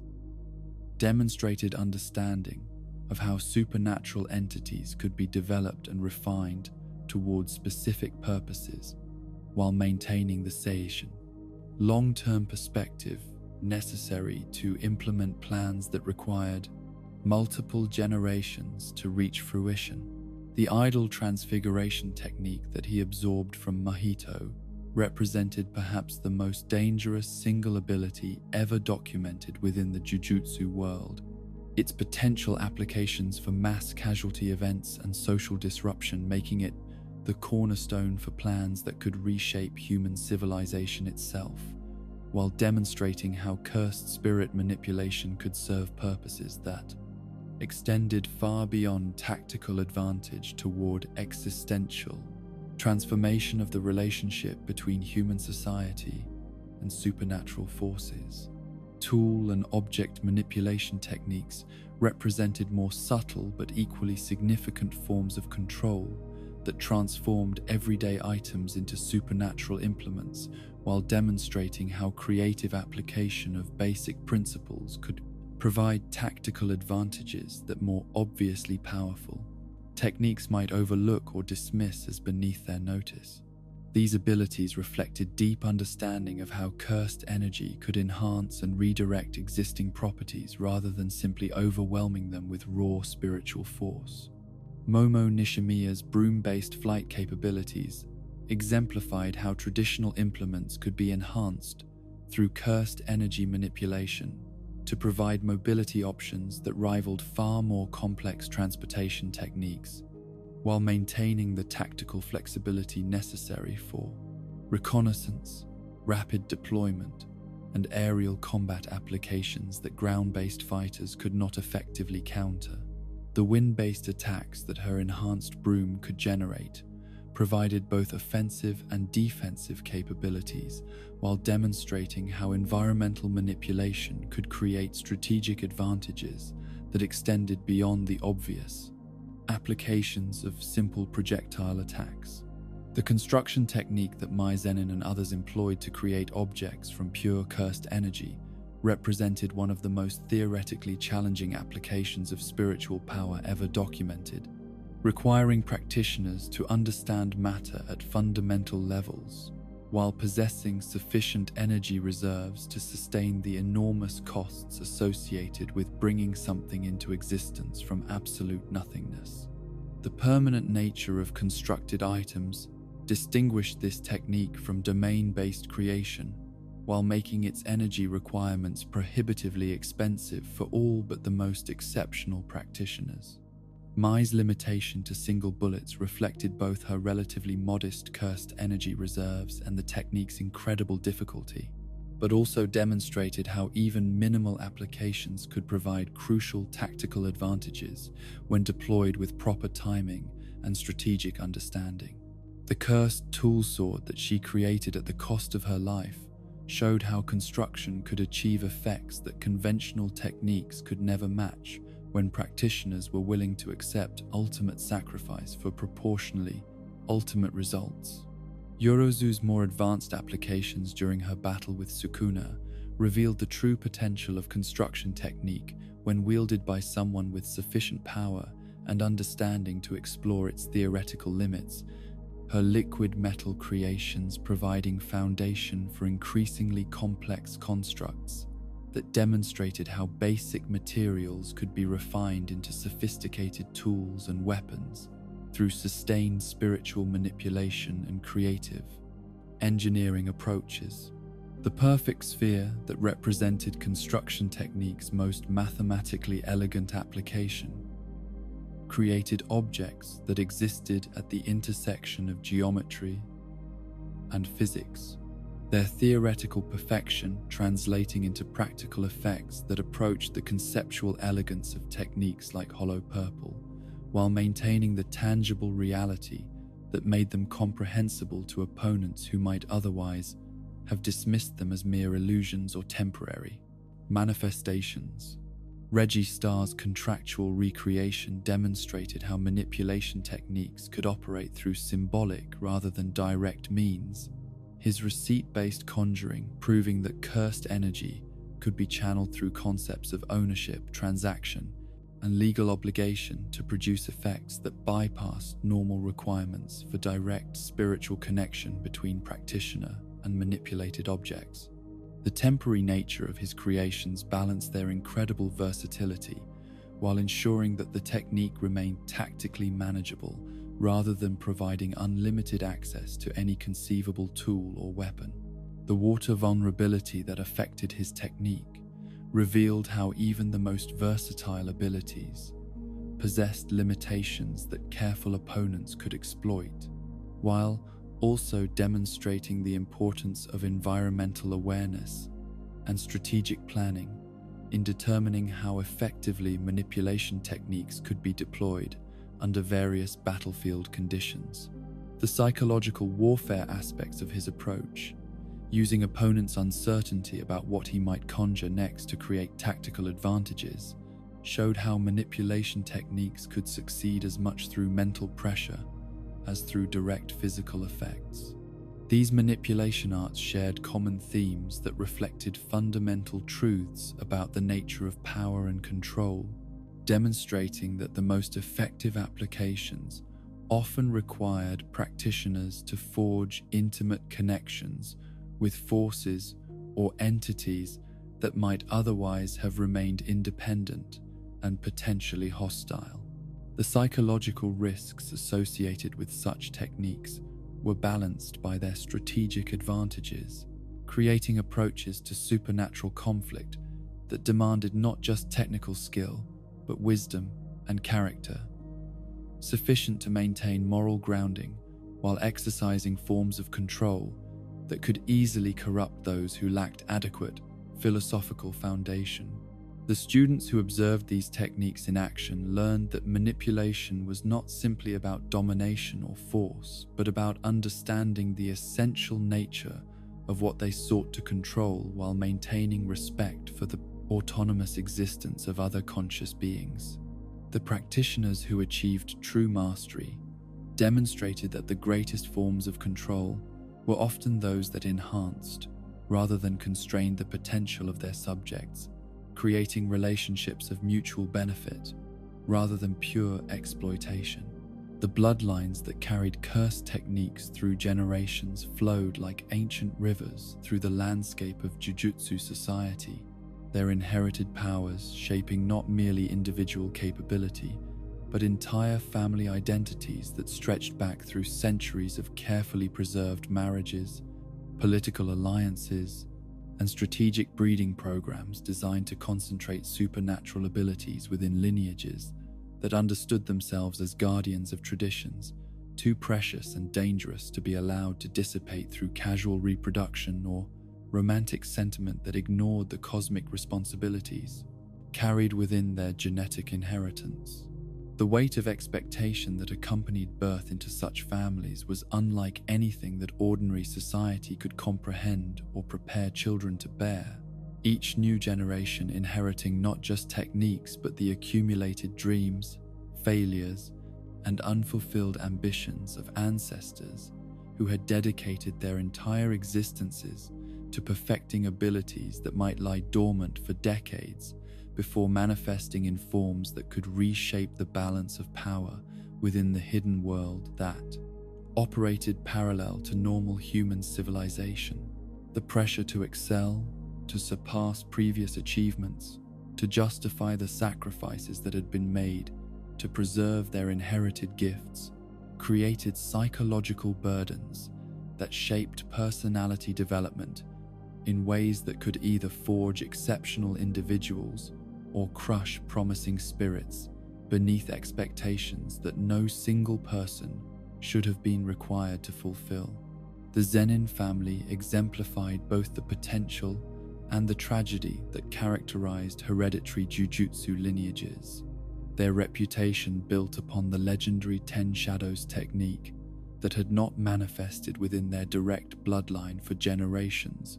while lesser inherited abilities served as constant reminders of what they had lost through political maneuvering, génétique dilution, and the simple, cruel randomness that governed how supernatural gifts passed from parent to child, according to principles that the most careful breeding programs could influence, but never completely control or predict. Projection sorcery emerged as the family's secondary inheritance, a technique that demonstrated remarkable sophistication and practical effectiveness, while serving as perpetual reminder that they had fallen short of the greatness that their ancestors had achieved through mastery of shadow manipulation that now belonged to an adopted outsider whose very presence challenged every assumption about bloodline purity and inherited superiority that formed the foundation of their social and political identity within Jujutsu society. Naobito Zenin had wielded projection sorcery with the bitter excellence of someone who understood that his considerable abilities would always be measured against legends of power that his family could no longer claim as their own. His mastery over the technique's complex applications, serving simultaneously as source of pride and evidence of limitation that prevented him from achieving the recognition and authority that he believed his birthright and dedication should have guaranteed within institutions that valued inherited potential over individual achievement. The mathematical precision required for projection sorcery reflected understanding of time and motion that approached the theoretical elegance of more famous techniques while demanding practical applications that pushed human consciousness toward its limits for processing information and, coordinating responses within temporal frameworks that operated according to principles completely divorced from normal experience of how events unfolded through sequential moments. The division of each second into 24 discrete frames created artificial temporality that allowed practitioners to plan and execute movements with supernatural precision, while forcing opponents to adapt to combat conditions that violated every intuitive understanding of rhythm, timing, and cause and effect relationships. The predetermined nature of movement sequences that govern the technique's activation required practitioners to commit to specific courses of action before their execution, creating strategic vulnerability that could be exploited by opponents who understood the limitations, while simultaneously providing tactical advantages through movements that appeared to violate basic principles of physics and human capability. The appearance of supernatural speed that resulted from frame-based animation was technically illusion, but illusion so convincing and practically effective that distinctions between reality and appearance became meaningless for anyone attempting to defend against or counter such applications. The palm-based transmission of temporal constraints to opponents represented perhaps the most sophisticated aspect of projection sorcery's tactical applications, forcing enemies to conform to movement patterns that had been determined by the technique's user, while creating opportunities for devastating attacks against targets who found themselves locked into predictable responses that could be anticipated and countered through careful preparation and timing. The 1-second immobilization that resulted from failure to conform to imposed movement patterns was brief but sufficient to allow skilled practitioners to deliver attacks that could prove decisive against even powerful opponents. The vulnerability that practitioners faced when their own movements violated physical laws or ignored environmental constraints demonstrated that projection sorcery operated according to principles that demanded respect for certain fundamental rules even while transcending others, creating balance between supernatural capability and practical limitation that prevented the technique from becoming overwhelmingly dominant, while ensuring that mastery required not just spiritual power, but deep understanding of physics, mathematics, and tactical psychology. Naoya Zenin's inheritance of his father's technique came accompanied by personality flaws and philosophical limitations that prevented him from achieving the wisdom and character necessary to use such sophisticated abilities. Responsibly, his considerable power, serving primarily to amplify existing prejudices and resentments, rather than providing foundation for growth toward genuine leadership or meaningful contribution to protecting society from supernatural threats. His transformation into a vengeful, cursed spirit following his death demonstrated how inherited techniques could become sources of corruption rather than strength when wielded by individuals who lacked adequate moral development. The cursed projection sorcery that emerged from his post-death existence showed how techniques could evolve and adapt when freed from normal constraints of human physiology and moral consideration.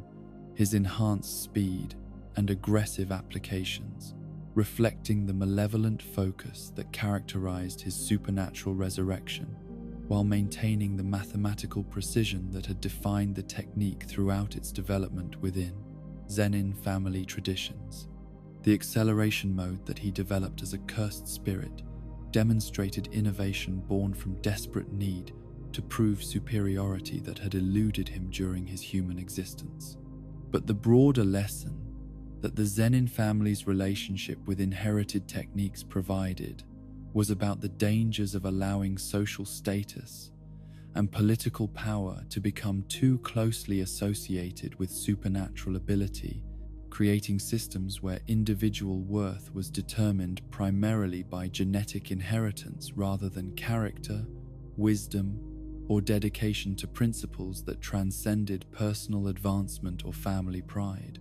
The corruption and internal conflict that characterized their modern existence served as cautionary example about what happened when bloodline purity became more important than the values that had originally justified preserving such techniques through careful transmission across generations. The Inumaki family's cursed speech represented a completely different approach to inherited power. Their technique, requiring practitioners to accept profound limitations on their normal human interactions in exchange for abilities that could dominate virtually any opponent through properly applied vocal commands that carried the force of spiritual compulsion, backed by generations of accumulated understanding about how language could be transformed from mere communication into irresistible directive that rewrote the fundamental relationship between speaker and listener. The seal markings that appeared on practitioners' tongues and cheeks were not mere identification or aesthetic choice, but necessary components that allowed safe channeling of the enormous energies required while providing visual confirmation that the speaker possessed legitimate authority to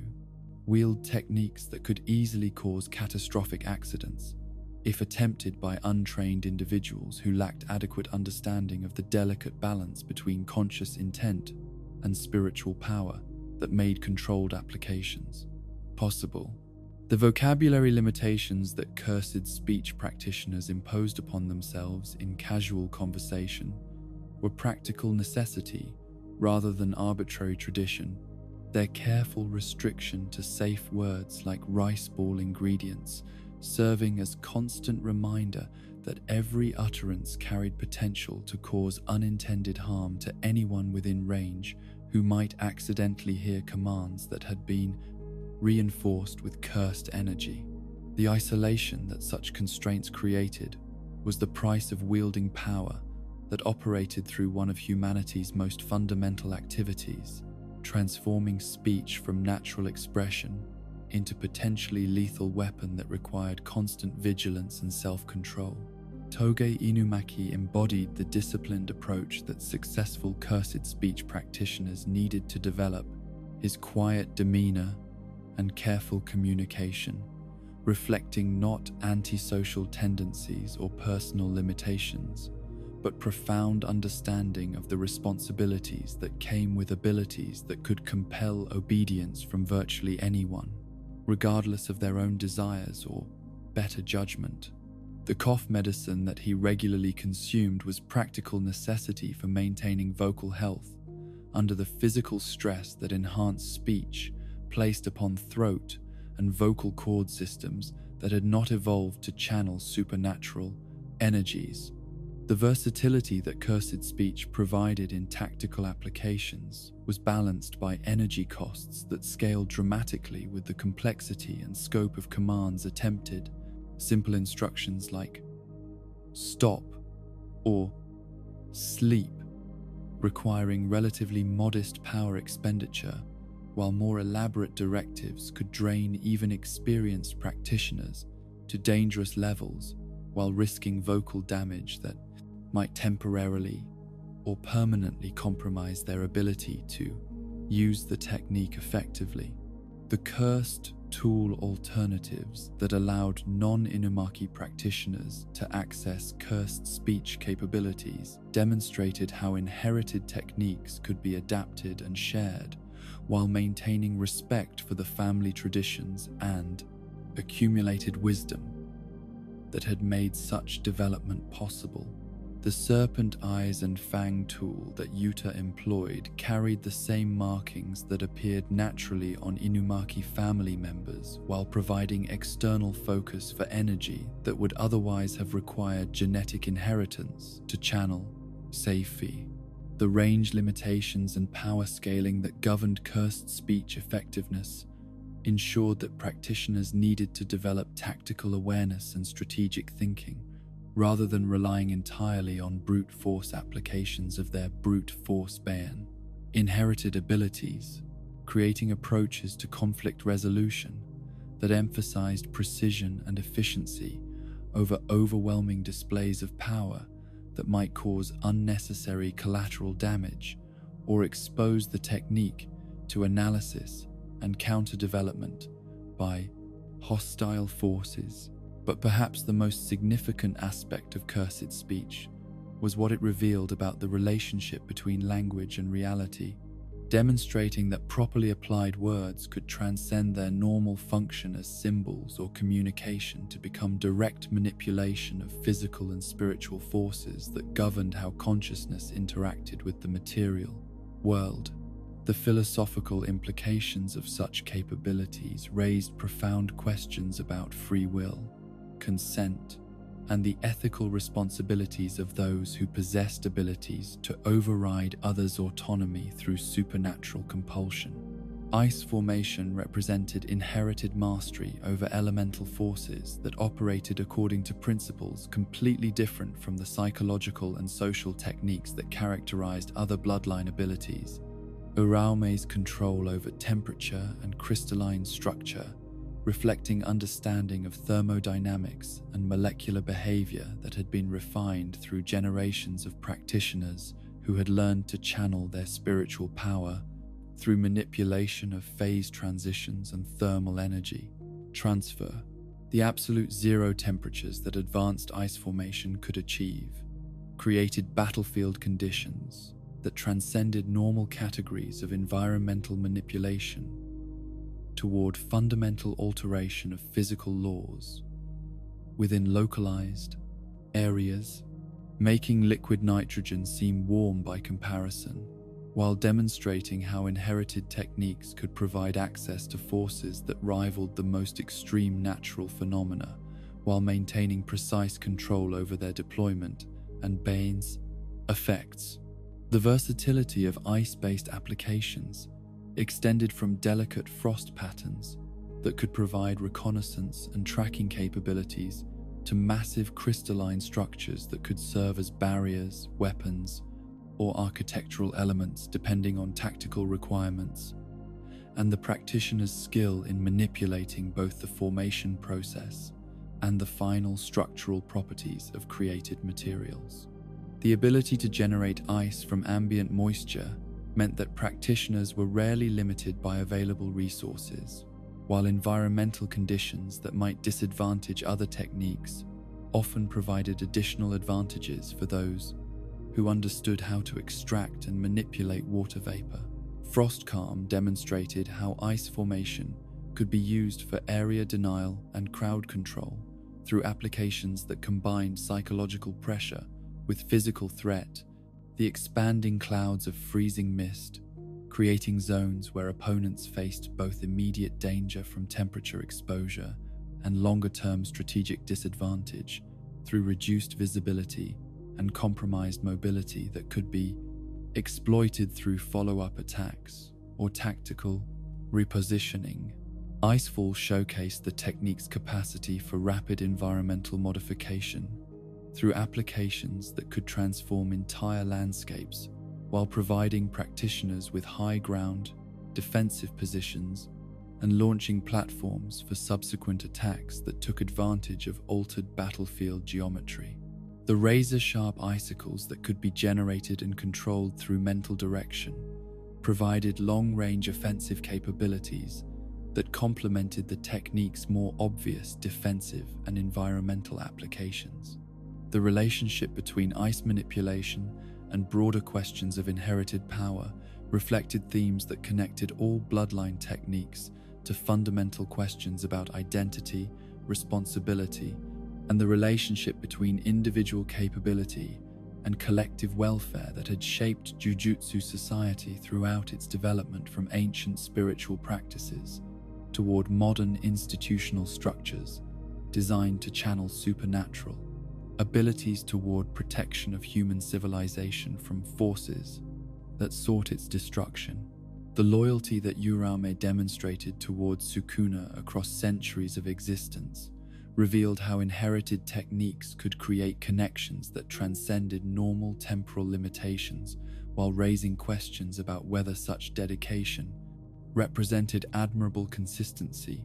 or dangerous inflexibility that prevented adaptation to changing circumstances and evolving understanding of moral responsibility and social obligation. The preservation of bloodline techniques through careful marriage arrangements, educational traditions, and social structures designed to maintain genetic and cultural continuity created systems that served simultaneously as repositories of invaluable knowledge and potential sources of stagnation that could prevent innovation and adaptation necessary for addressing new forms of supernatural threat that required creative responses rather than traditional approaches. The pressure that inheritance created for young practitioners often manifested in psychological difficulties that ranged from perfectionism and anxiety about living up to family expectations to rebellion against limitations and responsibilities that they had never chosen but were expected to accept as defining characteristics of their identities and life purposes. The balance between honoring ancestral wisdom and developing individual approaches that reflected contemporary understanding and personal values required navigation that few guidance systems had been designed to provide effectively. The political implications of bloodline techniques within Jujutsu society created hierarchies and power structures that could reinforce existing inequalities while potentially overlooking talented individuals whose abilities did not conform to traditional categories or whose family backgrounds did not provide access to institutional resources and educational opportunities necessary for full development of their supernatural potential. But the positive aspects of inherited techniques demonstrated how knowledge and capability could be preserved across generations, while providing individuals with connection to purposes and traditions that extended beyond personal ambition or immediate tactical advantage toward participation in cosmic struggles that had shaped human development throughout recorded history and would continue to influence civilization's relationship with supernatural forces for generations yet to be born. The responsibility that came with inheriting techniques that had been refined through centuries of sacrifice and dedication created moral obligations that could serve as sources of strength and direction for individuals who might otherwise have struggled to find meaning and purpose within lives that had been fundamentally altered by possession of abilities that set them apart from ordinary human experience, while connecting them to communities of practitioners who shared similar burdens and opportunities. The future of inherited techniques would depend largely on whether contemporary practitioners could maintain the wisdom and values that had made preservation worthwhile, while adapting approaches and applications to address challenges that their ancestors could never have anticipated or prepared future generations to handle through traditional methods and institutional structures alone. The techniques that emerged from individual innovation and personal necessity represented some of the most fascinating expressions of human creativity applied to supernatural power, their development reflecting the unique psychological landscapes and traumatic experiences that had shaped their creators, while demonstrating that cursed energy could be molded into forms that no traditional education or inherited wisdom had ever contemplated or prepared the Jujutsu world to understand or counter effectively. These self-created abilities often bore the distinctive marks of their originators' personalities, fears, and deepest desires in ways that made them simultaneously more personal and more unpredictable than techniques that had been refined through generations of systematic development. Construction technique stood as perhaps the most theoretically ambitious of all innovative applications, its practitioners attempting to violate fundamental laws that governed the relationship between matter and energy, while creating permanent additions to reality through pure force of will, backed by cursed energy expenditures that challenged the limits of what human spiritual systems could sustain. without catastrophic damage to the consciousness, directing such overwhelming applications of power toward goals that ordinary physics insisted were impossible to achieve through any means available to individual human effort. Mai Zenin's relationship with construction reflected the complex psychological dynamics that often drove innovation in cursed technique development. Her relatively modest spiritual power creating constraints that forced creative solutions, while her position within a family that valued inherited tradition over individual achievement provided motivation for proving that personal capability could transcend genetic lottery through dedication, intelligence, and willingness to push beyond limitations that others might have accepted as immutable boundaries, defining what was possible for someone with her background and resources. The single bullet that represented the extent of Mai's daily construction capability was simultaneously evidence of limitation and demonstration of potential that could theoretically expand with training, experience, and spiritual development that might allow more ambitious applications while maintaining the precision and reliability that made even minimal expressions of the technique tactically valuable when deployed with proper timing and strategic understanding of battlefield conditions. The cursed tool sword that Mai created at the cost of her life demonstrated how construction could transcend normal limitations when practitioners were willing to accept ultimate sacrifice in exchange for effects that could reshape the fundamental parameters governing supernatural conflict. Her final technique serving as bridge between individual achievement and collective benefit, while providing tactical advantages that extended far beyond what her previous applications had suggested was possible for someone with her spiritual profile. Yorozu's mastery of construction during the Heian period revealed what the technique could achieve when wielded by someone with sufficient cursed energy reserves and theoretical understanding to explore its full potential without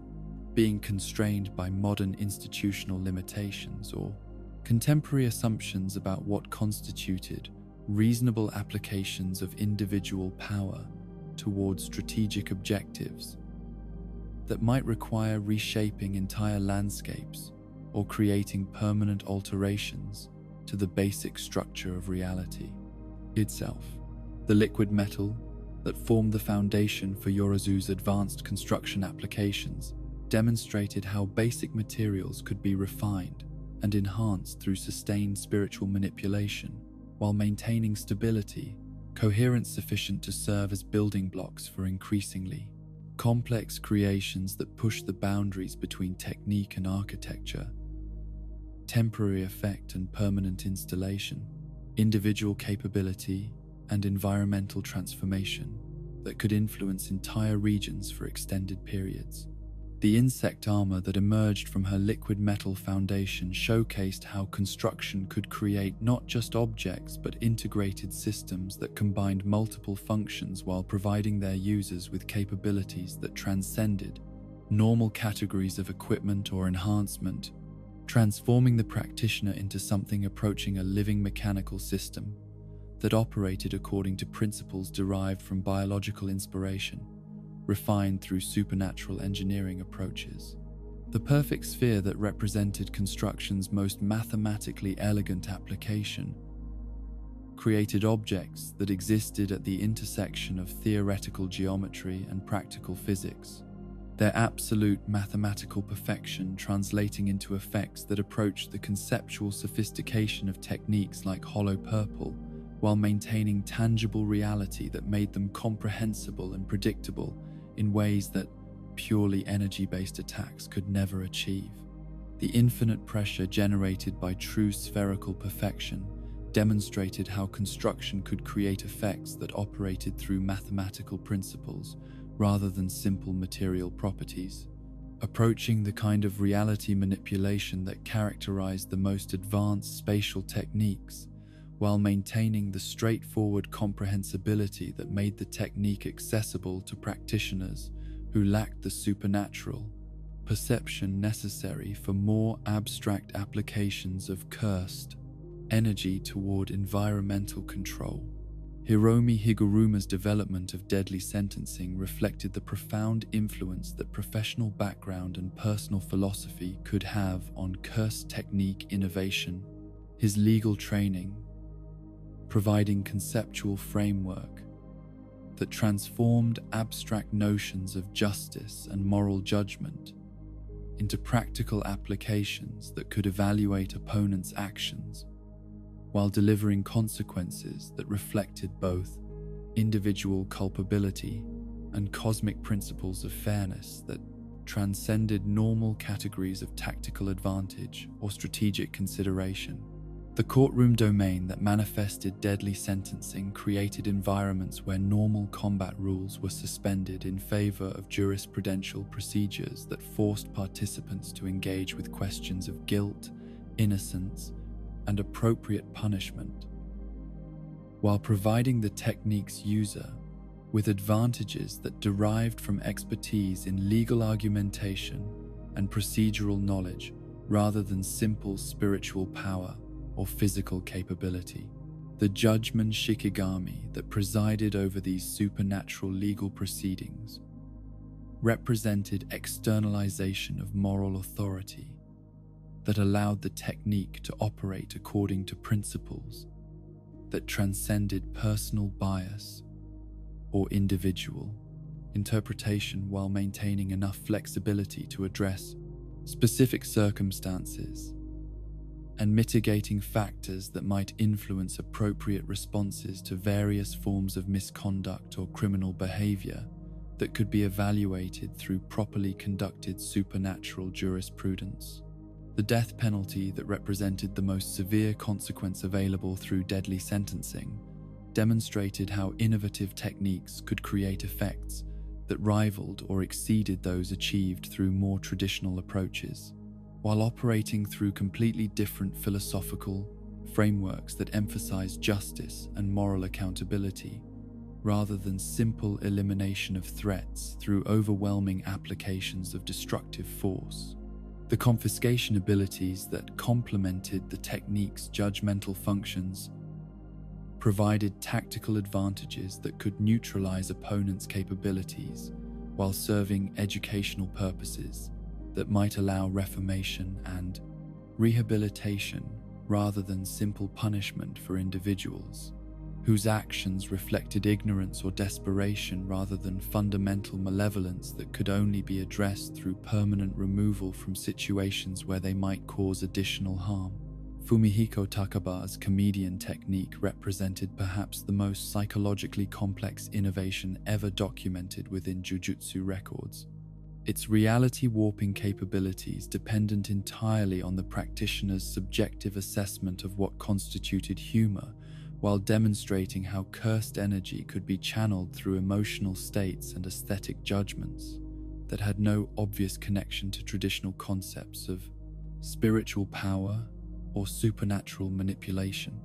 The confidence requirement that governed comedian's activation created vulnerability that balanced its otherwise overwhelming potential, while ensuring that the technique remained dependent on psychological states that opponents could potentially manipulate through tactical approaches designed to undermine the practitioner's self-assurance and comedic timing rather than attempting to counter the technique's effects through conventional defensive measures or superior firepower. The reality manifestation that occurred when Takaba found situations genuinely amusing could create effects that ranged from minor environmental modifications to fundamental alterations in the laws governing local space-time. His unconscious power, scaling with his emotional investment in whatever scenario he found entertaining while maintaining unpredictability that made planning and preparation impossible for opponents who could never anticipate what might trigger his amusement. The healing applications that comedian could provide demonstrated how humor-based reality manipulation could serve constructive purposes, while bypassing normal requirements for reverse curse technique or medical knowledge. The practitioner's belief that recovery was funny, being sufficient to restore physical damage that conventional treatment might have required extensive time and specialized expertise to address effectively. The object creation that Takaba achieved through comedic inspiration could produce items that had never existed before while maintaining functionality and coherence that suggested his subconscious understanding of practical requirements was more sophisticated than his conscious mind might have been, able to articulate through normal communication or deliberate planning processes. The damage nullification that protected him from attacks he found amusing revealed how comedian operated according to principles that prioritized entertainment value over conventional cause and effect relationships. His techniques, creating localized zones where narrative logic superseded physical laws, while demonstrating that reality itself might be more flexible than most people assumed or were prepared to acknowledge. Haruta Shigemo's miracles technique represented innovation born from desperation and resentment. His ability to store and deploy supernatural luck reflecting psychological need for control over circumstances that had consistently disadvantaged him, while providing tactical advantages that operated through probability manipulation, rather than direct applications of cursed energy towards specific environmental effects or opponent targeting. The everyday miracles that fueled his technique were experiences so common that most people never consciously recognized their occurrence, their storage, and subsequent deployment demonstrating how cursed energy could be channeled through concepts of fortune and chance while creating effects that appeared random but actually reflected careful preparation and strategic resource management over extended periods of time. The marking system that indicated stored miracle availability provided visual confirmation of the technique's status while creating psychological pressure for opponents who could observe his remaining resources while being unable to predict when or how those resources might be deployed to alter battlefield conditions in ways that conventional tactical planning could not adequately account for or prepare effective counters to address. The life-threatening activation conditions that triggered miracle deployment ensured that the technique provided genuine protection rather than simple convenience, while creating dramatic tension that made combat encounters more unpredictable and emotionally intense for everyone involved, including observers who might find themselves invested in outcomes that could change dramatically based on factors that appeared to operate outside normal causal relationships. The memory erasure that accompanied miracle storage reflected the technique's operation through forces that transcended normal conscious awareness, while ensuring that practitioners could not become overly attached to specific stored events or attempt to manipulate the system through deliberate efforts to create miraculous experiences, rather than allowing them to occur naturally through the ordinary course of daily existence. Jiro Awasaka's inverse technique demonstrated how personal trauma and psychological coping mechanisms could be transformed into practical, supernatural abilities that provided tactical advantages while reflecting deeper truths about resilience, adaptation, and the human capacity to transform disadvantage into strength through creative reinterpretation of apparently fixed limitations that most people would have considered immutable constraints on their potential for success. The damage reversal that occurred when inverse was active created combat conditions that violated normal intuitions about force application and defensive strategy, while requiring opponents to recalibrate their entire approach to engagement through approaches that emphasized finesse and precision, rather than overwhelming power that could be turned against them through the technique's reality-inverting effects. The minimum and maximum thresholds that governed how inverse affected incoming attacks prevented the technique from becoming completely dominant while maintaining enough unpredictability to create significant tactical complications for opponents who needed to identify and operate within the narrow range of force application that could bypass the technique's protective effects without triggering reversal mechanisms.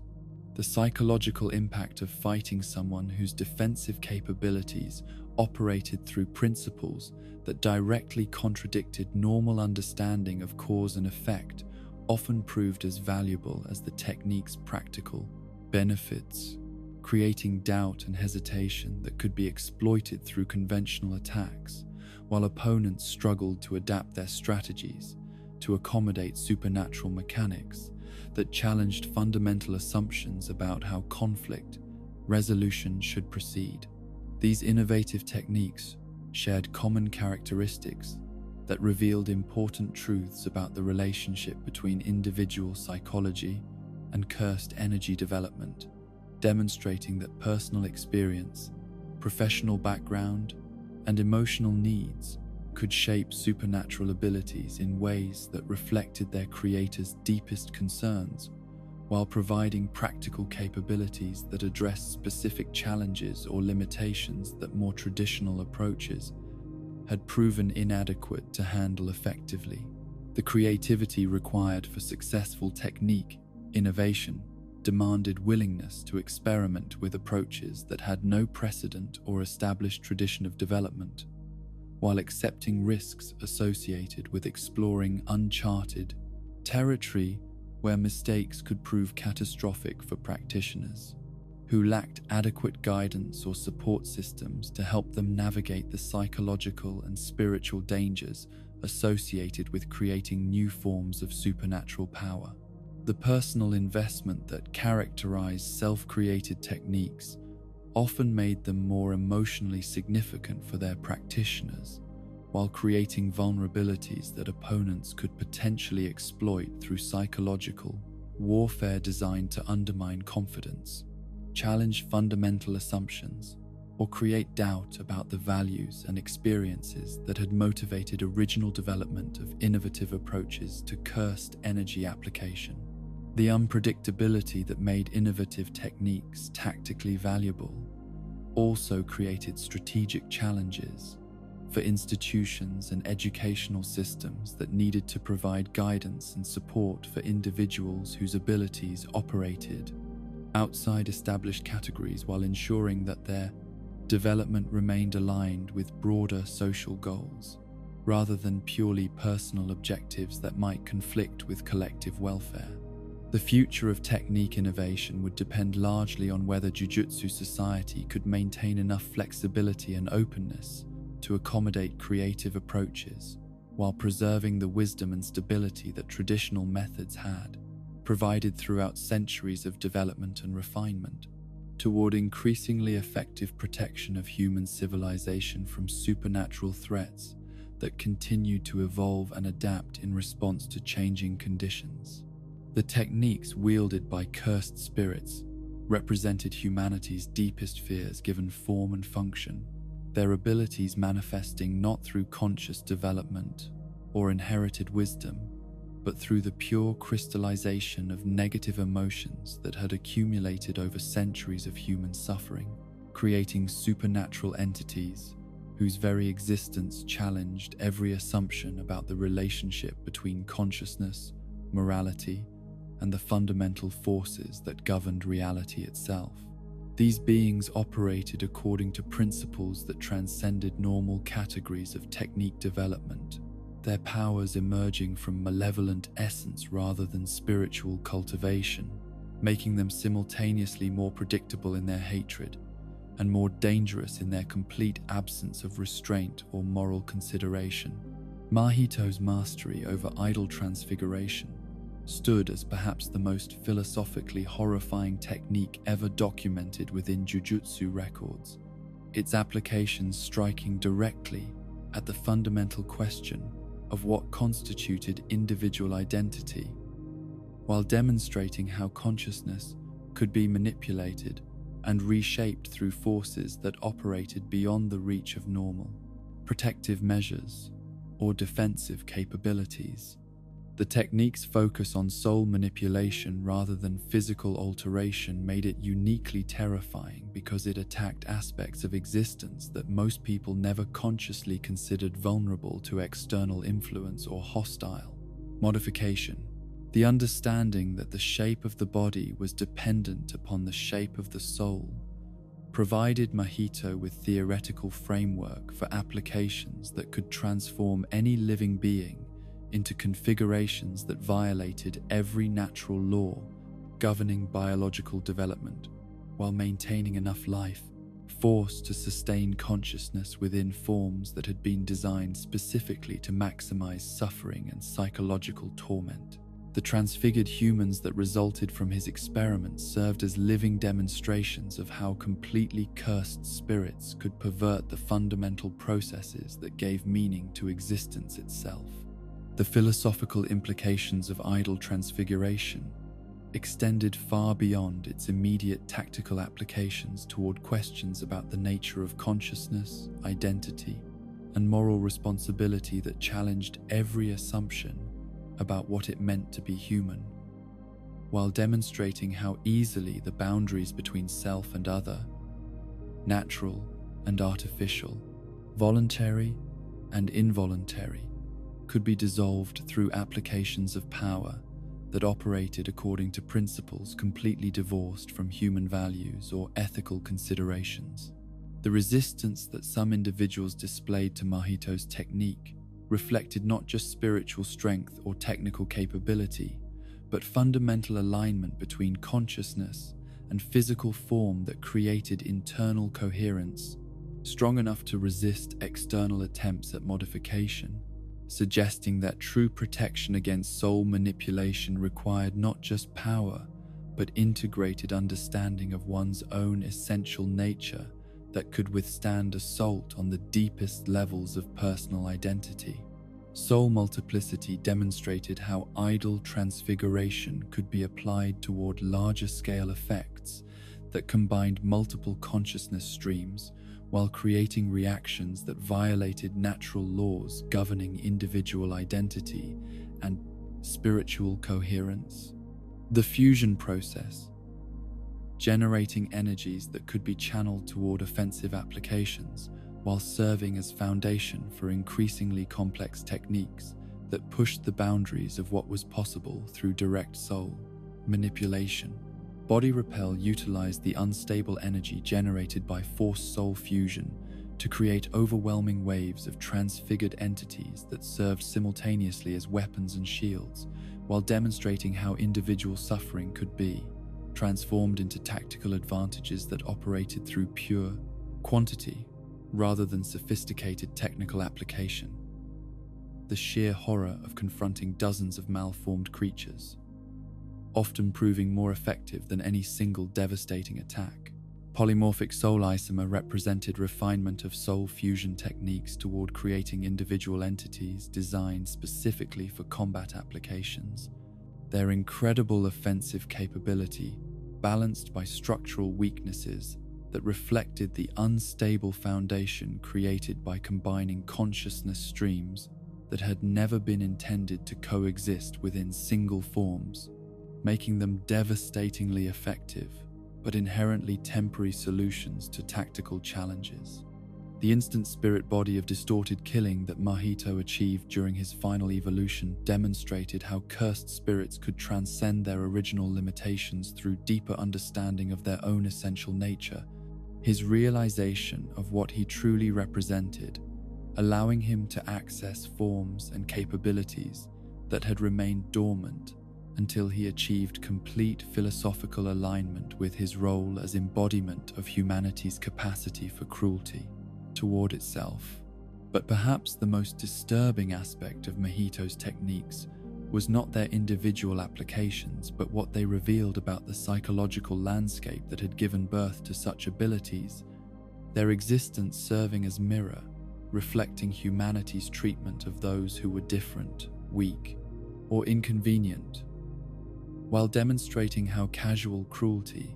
and systematic dehumanization could eventually manifest as supernatural forces dedicated to returning such treatment with interest, compounded across centuries of accumulated resentment. Jogo's command over disaster flames represented primordial fury given practical application, his techniques channeling the essential destructive power that had shaped geological development throughout planetary history, while demonstrating how natural forces could be perverted toward purposes that served malevolent consciousness, rather than the neutral cosmic processes that had originally created conditions suitable for life to emerge and flourish. The volcanic powers that defined his combat approach operated through principles that connected directly to the molten core that lay beneath civilization's fragile surface structures.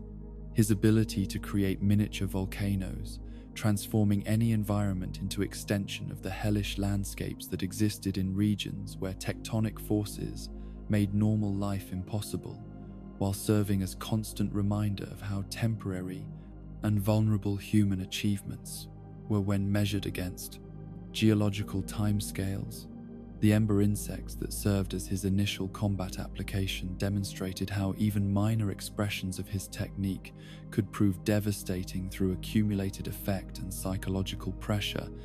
Their swarming attacks, creating conditions where opponents faced not just immediate physical danger, but growing awareness that they were confronting forces that operated according to scales and principles that made individual resistance seem futile and meaningless. The maximum technique meteor that represented the ultimate expression of his destructive capability created attacks that operated through principles borrowed directly from cosmic catastrophes. His ability to generate flaming projectiles of sufficient size and power to devastate entire city districts, demonstrating how cursed spirits could access forces that rivaled or exceeded natural disasters while maintaining conscious direction that made them far more dangerous than random geological events. The satisfaction that Jogo derived from destruction reflected not just malevolent pleasure but genuine belief that such applications served cosmic justice by eliminating civilization that had ignored or actively contributed to the environmental degradation that had given birth to his existence. His techniques serving as instruments of retribution that sought to restore natural balances through elimination of human presence rather than accommodation or coexistence. Hanami's mastery over disaster plants represented nature's vengeance transformed into practical technique. Her abilities channeling the accumulated resentment of forests cleared for development, ecosystems destroyed for profit, and countless species driven to extinction through human activity that had proceeded without consideration for long-term consequences or respect for the complex interconnections that sustained planetary life systems. The variety and flexibility of plant-based attacks that she could generate reflected the incredible diversity and adaptability that characterized natural systems when freed from human interference and allowed to develop according to their own internal logic rather than external constraints imposed by civilization's requirements for predictability and control over environmental conditions. The cursed buds that fed on opponents' cursed energy while growing stronger through sustained combat demonstrated how her techniques could transform enemy resources into advantages while creating battlefield conditions that favored prolonged engagement over quick resolution. Her approach to conflict reflecting patient natural processes that achieved victory through persistence and gradual accumulation rather than dramatic individual moments of overwhelming power application. The life energy absorption that allowed her to convert real plant matter into cursed energy provided sustainable foundation for extended combat while connecting her abilities to broader ecological systems that extended far beyond immediate battlefield conditions. her techniques serving as conduits that could theoretically channel the spiritual power contained within entire forests or grasslands towards specific tactical objectives. The flower field that could remove opponents' will to fight represented perhaps the most sophisticated psychological application of plant-based technique, its effects operating through induced states of peaceful contemplation that made violence seem unnecessary and counterproductive, while demonstrating how natural beauty could serve defensive purposes that transcended simple physical barrier, creation, or attack deflection. Dagon's control over disaster tides embodied oceanic fury directed toward terrestrial targets that had never been designed to withstand sustained assault from forces that had shaped continental margins throughout geological history, his techniques channeling the accumulated power of hurricanes, tsunamis, and the relentless erosion that eventually reduced mountains to sand. While serving, noticed that human civilization existed only through temporary accommodation, with forces that could eliminate it whenever such accommodation was withdrawn. The water manipulation that formed the foundation of his combat approach could create effects that ranged from protective barriers that absorbed and redirected incoming attacks to overwhelming floods that transformed entire landscapes, while demonstrating how liquid could serve simultaneously as shield and weapon, depending on tactical requirements and the scale of force application that specific situations demanded. The efficiency scaling that governed his technique's effectiveness created strategic considerations that rewarded careful, cursed energy management, while ensuring that his most devastating applications remained available for crucial moments when battlefield conditions required environmental modification that could reshape entire engagement parameters, rather than simply addressing immediate tactical challenges through conventional attack patterns. The domain expansion that represented his ultimate technique created underwater environments where opponents faced not just direct assault,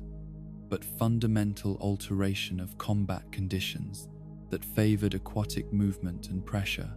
adaptation, while placing terrestrial fighters at overwhelming disadvantage that could prove impossible to overcome through superior individual skill or technique mastery alone. These disaster curses shared philosophical frameworks that connected their individual techniques to broader questions about humanity's relationship with natural forces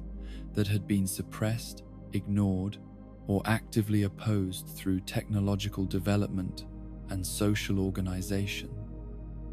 that prioritized short-term convenience over long-term sustainability or respect for ecological balance that had sustained planetary life systems for millions of years before human consciousness emerged.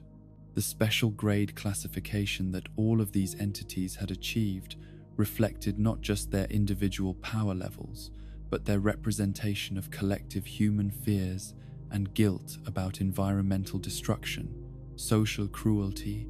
and the systematic elimination of inconvenient truths that challenged comfortable assumptions about progress, morality, and the long-term viability of civilization built upon foundations that ignored or actively opposed the natural processes that had made such civilization possible. The intelligence and tactical sophistication that characterized their approach to conflict demonstrated that cursed spirits were not merely mindless forces of destruction, but conscious entities capable of strategic thinking and collaborative planning that could potentially succeed where individual power had proven insufficient to achieve their goals of eliminating or fundamentally transforming human society. The psychological warfare aspects of their techniques often proved as effective as their direct physical applications, their abilities serving as constant reminders of human vulnerability and dependence upon systems that could be disrupted or destroyed through forces that operated beyond the reach of technology or institutional authority, while challenging fundamental assumptions about safety, security, and the reliability of protective measures. The evolution and adaptation that these cursed spirits demonstrated throughout their conflicts with human sorcerers suggested that they possessed learning capabilities and strategic flexibility that could potentially allow them to overcome defensive measures and tactical approaches through persistent experimentation and collaborative development of countermeasures for human techniques and institutional responses. But perhaps the most disturbing aspect of these cursed spirit techniques was not their individual applications, but their collective suggestion that humanity had created its own enemies through actions and attitudes that had accumulated over time to generate supernatural manifestations of every form of cruelty, neglect, and short-sighted selfishness that characterized too much human behavior when freed from immediate consequences or social accountability. The hope for resolution lay not in simple elimination of these entities through superior firepower, but in addressing the underlying conditions that had given birth to such concentrated malevolence, while developing approaches to coexistence or transformation that could redirect their power toward constructive purposes, rather than continuing the cycle of violence that had created the problems such techniques were designed to solve through increasingly devastating applications. The techniques that existed at the very boundaries of comprehension challenged every assumption about what cursed energy could achieve when wielded by beings whose understanding of reality transcended normal human limitations, their abilities operating through principles so fundamental and far-reaching that attempting to categorize or counter them required expanding entire conceptual frameworks about the nature of existence itself. These enigmatic powers defied traditional analysis, not through complexity, but through simplicity so profound that it approached divine authority over forces that most consciousness could barely perceive, let alone hope to influence or redirect toward purposes that served individual will rather than cosmic necessity. Ryomen Sukuna's techniques embodied malevolence so pure and ancient that they had shaped the development of Jujutsu sorcery itself, his abilities serving as benchmarks against which all other forms of supernatural power were measured, while demonstrating how consciousness that had transcended normal moral limitations could achieve effects that approached reality.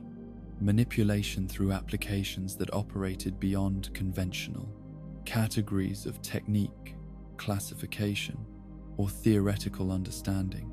The slashing attacks that formed the foundation of his documented abilities appeared deceptively straightforward in their basic applications,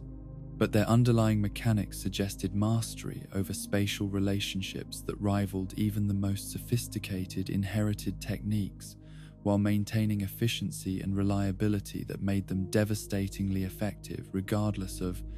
opponent power levels or defensive capabilities. The distinction between cleave and dismantle reflected understanding of fundamental differences between animate and inanimate targets that operated through principles more sophisticated than simple power scaling. Cleave demonstrated how consciousness could be used to automatically adjust technique parameters based on target characteristics that were perceived and analyzed faster than deliberate thought could process such information. The attack's ability to deliver exactly the amount of force necessary to cut through specific defenses, suggesting computational capabilities that exceeded even the six eyes in their precision and comprehensive analysis of enemy capabilities and vulnerabilities. Dismantle's effectiveness against inanimate objects revealed how the technique operated through principles that recognized essential differences between living consciousness and mere matter, its applications suggesting that Sukuna's understanding of existence itself was sophisticated enough to distinguish between categories of being that most sorcerers never consciously considered when developing their own approaches to technique, application, and strategic planning. The fire arrow that represented his most mysterious documented ability operated through mechanisms that appeared to draw power from dimensions or realms that existed parallel to normal reality. The black box that manifested before flame generation, suggesting access to forces that transcended conventional, cursed energy manipulation, while providing destructive capability that no documented defense had ever successfully resisted or survived intact. The otherworldly nature of these flames suggested that Sukuna's true power might extend beyond simple technique mastery toward command over cosmic forces that had shaped reality's fundamental structure, his abilities representing not just individual achievement, but connection to principles that governed existence at levels where distinctions between natural and supernatural became meaningless through proximity to pure creative and destructive authority. The spiderweb variation of his cutting techniques demonstrated innovation and adaptation that occurred in real time during combat situations. His ability to modify basic applications toward more complex patterns, suggesting that documented abilities represented only surface manifestations of understanding that could potentially generate unlimited variations depending on tactical requirements and creative inspiration that drew upon centuries of accumulated knowledge and experience. The 10 Shadows applications that emerged following his possession of Megumi's body revealed how technique mastery could transcend original limitations when wielded by consciousness that understood fundamental principles rather than simply inherited applications.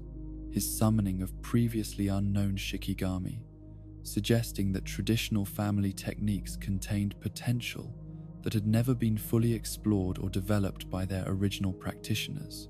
The piercing ox demonstrated how ancient Shikigami could achieve effects that surpassed modern understanding through pure kinetic force, enhanced by spiritual power that had been refined over centuries of existence within shadow realms that operated according to principles completely different from normal physical laws, its charging attacks creating momentum that could overcome virtually any defensive measure through sustained application of overwhelming directional force. Roundeer's healing capabilities showcased how Shikigami could serve supportive functions that complemented their summoner's offensive techniques while providing strategic advantages that extended beyond immediate combat toward sustained operations that required endurance and recovery capabilities rather than simple short-term dominance through superior firepower or tactical positioning. The merged beast Agito that combined multiple Shikigami essences into unified entities represented innovation in technique development that pushed inherited abilities toward applications that their original creators had never anticipated or prepared traditional countermeasures to address effectively, demonstrating how superior understanding could unlock potential that had remained dormant for generations. But perhaps the most disturbing aspect of Sukuna's technique applications was not their individual power, but their casual efficiency. His abilities deployed with the kind of effortless mastery that suggested they represented only minor expressions of capabilities that could theoretically reshape reality itself if applied without restraint or directed toward objectives that required fundamental alteration of existence's basic parameters rather than simple elimination of individual opponents. Kenjaku's body-swapping technique represented perhaps the most philosophically challenging ability ever documented. Its applications raising fundamental questions about consciousness, identity, and the nature of individual existence, while demonstrating how spiritual power could be used to transcend normally immutable limitations that defined what it meant to be a specific person, rather than simply another manifestation of universal consciousness, temporarily experiencing individual perspective. The brain transplantation that enabled technique activation suggested understanding of neurology and spiritual anatomy that exceeded conventional medical knowledge, while providing practical methods for achieving effective immortality through serial possession of fresh bodies that could sustain consciousness indefinitely as previous physical forms deteriorated through age, injury, or deliberate destruction by hostile forces. The stitched scars that marked successful body swapping served simultaneously as identification and evidence of violation that had occurred, their presence providing visual confirmation that the current occupant of any given physical form might not be the original consciousness, while creating uncertainty about identity and continuity that could be exploited for psychological warfare and strategic deception. The cursed energy signature retention that prevented even advanced perception techniques from detecting successful possession demonstrated how thoroughly the technique could deceive supernatural senses while providing perfect disguise that could be maintained indefinitely without risk of discovery through normal investigative methods or enhanced awareness capabilities. The memory and technique access that came with successful body swapping provided tactical advantages that accumulated over centuries of serial possession, while ensuring that each new form contributed additional capabilities to an ever-expanding arsenal that could theoretically encompass every documented ability if sufficient time and opportunity were invested in targeting appropriate hosts. The four-technique limitation that governed how many abilities could be retained from previous hosts created strategic considerations about which capabilities were worth preserving, while forcing choices about long-term planning that operated on timescales measured in decades or centuries, rather than immediate tactical advantages that might prove temporary or situational. The anti-gravity system that Kenjaku had inherited from Kaori Itadori represented power over fundamental forces that governed planetary physics, its applications demonstrating how technique mastery could extend toward environmental manipulation that operated through principles completely divorced from normal cursed energy applications, while providing effects that could neutralize virtually any opponent, regardless of their individual power levels or defensive capabilities.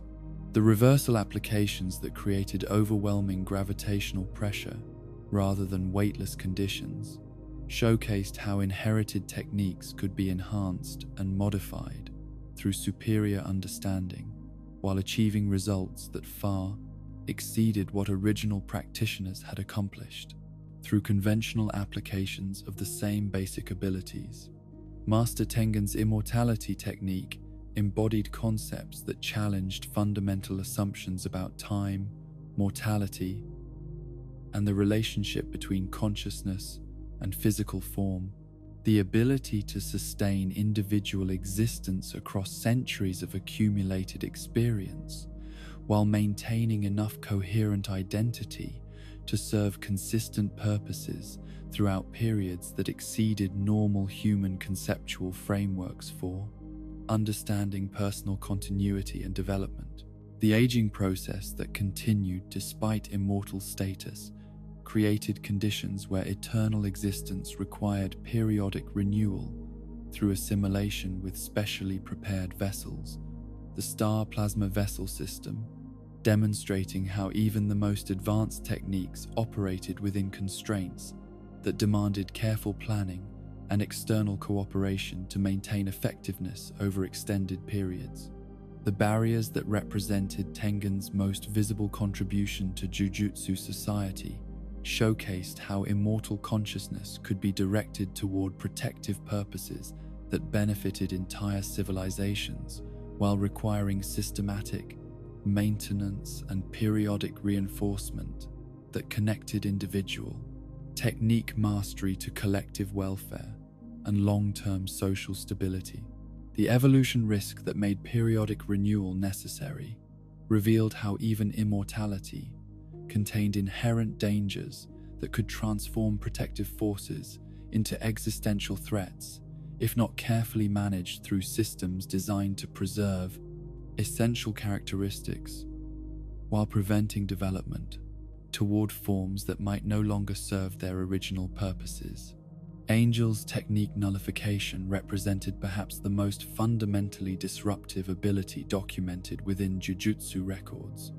Its applications capable of eliminating supernatural powers entirely while restoring conditions that approximated normalcy for individuals and environments that had been altered through cursed energy applications beyond their natural states or intended configurations. The comprehensive scope of nullification effects that could eliminate techniques, barriers, seals, and even reversed incarnation processes demonstrated how the ability operated through principles that transcended specific applications toward fundamental restoration of natural order that existed prior to supernatural intervention or manipulation. Jacob's ladder showcased how nullification could be deployed offensively through concentrated applications of purifying energy that eliminated cursed techniques while potentially causing permanent damage to entities whose existence depended entirely upon supernatural power for coherence and continued consciousness. The trumpet manifestation and celestial imagery that accompanied maximum output applications suggested connection to divine or cosmic forces that operated according to principles completely different from normal cursed energy while providing authority to judge and eliminate supernatural effects based on criteria that transcended individual will or personal preference. Heavenly restrictions represented systematic approaches to transcending normal human limitations through voluntary acceptance of constraints that created space for enhanced capabilities to develop in areas not affected by self-imposed limitations, demonstrating how conscious choice could reshape the fundamental parameters governing individual potential and achievement. The binding nature of such restrictions ensured that they could not be casually abandoned when convenient, while providing permanent foundation for capabilities that might otherwise have remained latent or underdeveloped throughout normal existence, constrained by conventional assumptions about human potential and the relationship between limitation and enhancement. The variety of possible applications ranging from physical enhancement through spiritual constraint to massive cursed energy increases balanced by bodily limitations showcased how restriction systems could be customized toward individual needs and preferences while maintaining effectiveness that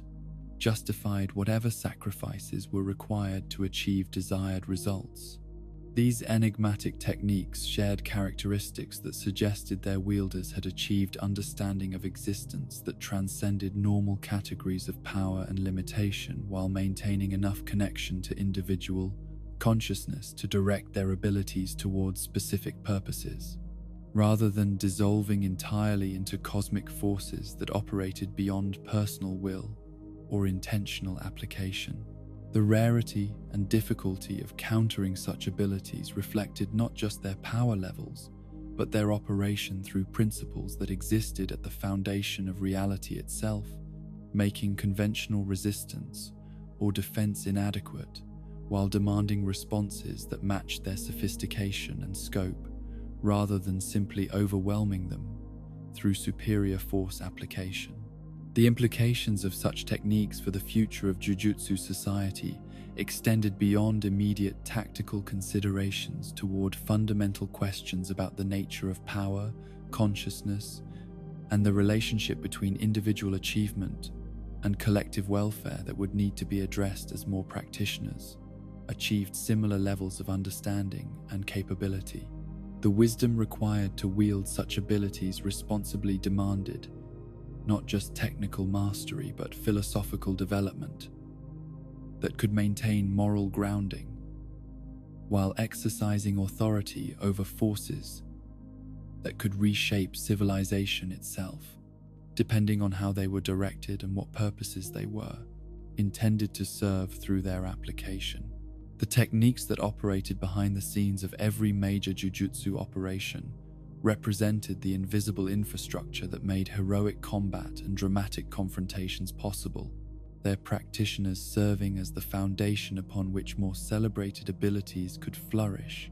while ensuring that the complex systems necessary for supernatural conflict resolution remained functional despite the enormous stresses that such activities placed upon individuals,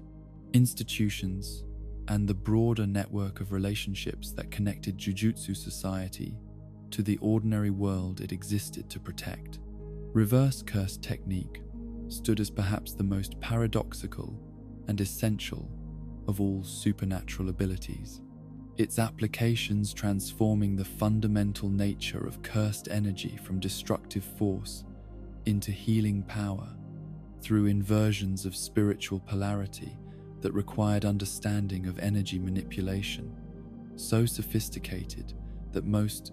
practitioners never achieved even basic competence despite years of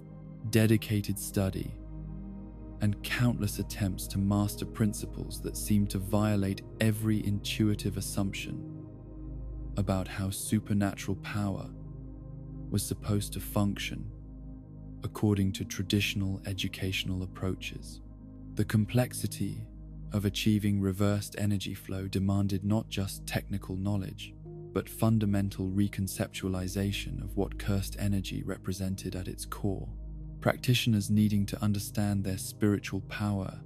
as malleable force that could be consciously redirected toward purposes completely opposite to its apparent natural inclination toward destruction and negative manifestation. The mental flexibility required for such applications often proved more challenging than the energy manipulation itself, forcing sorcerers to abandon assumptions that had shaped their entire approach to technique development. The healing applications that represented the most obvious use of reverse curse technique could address injuries that conventional medicine would have considered fatal,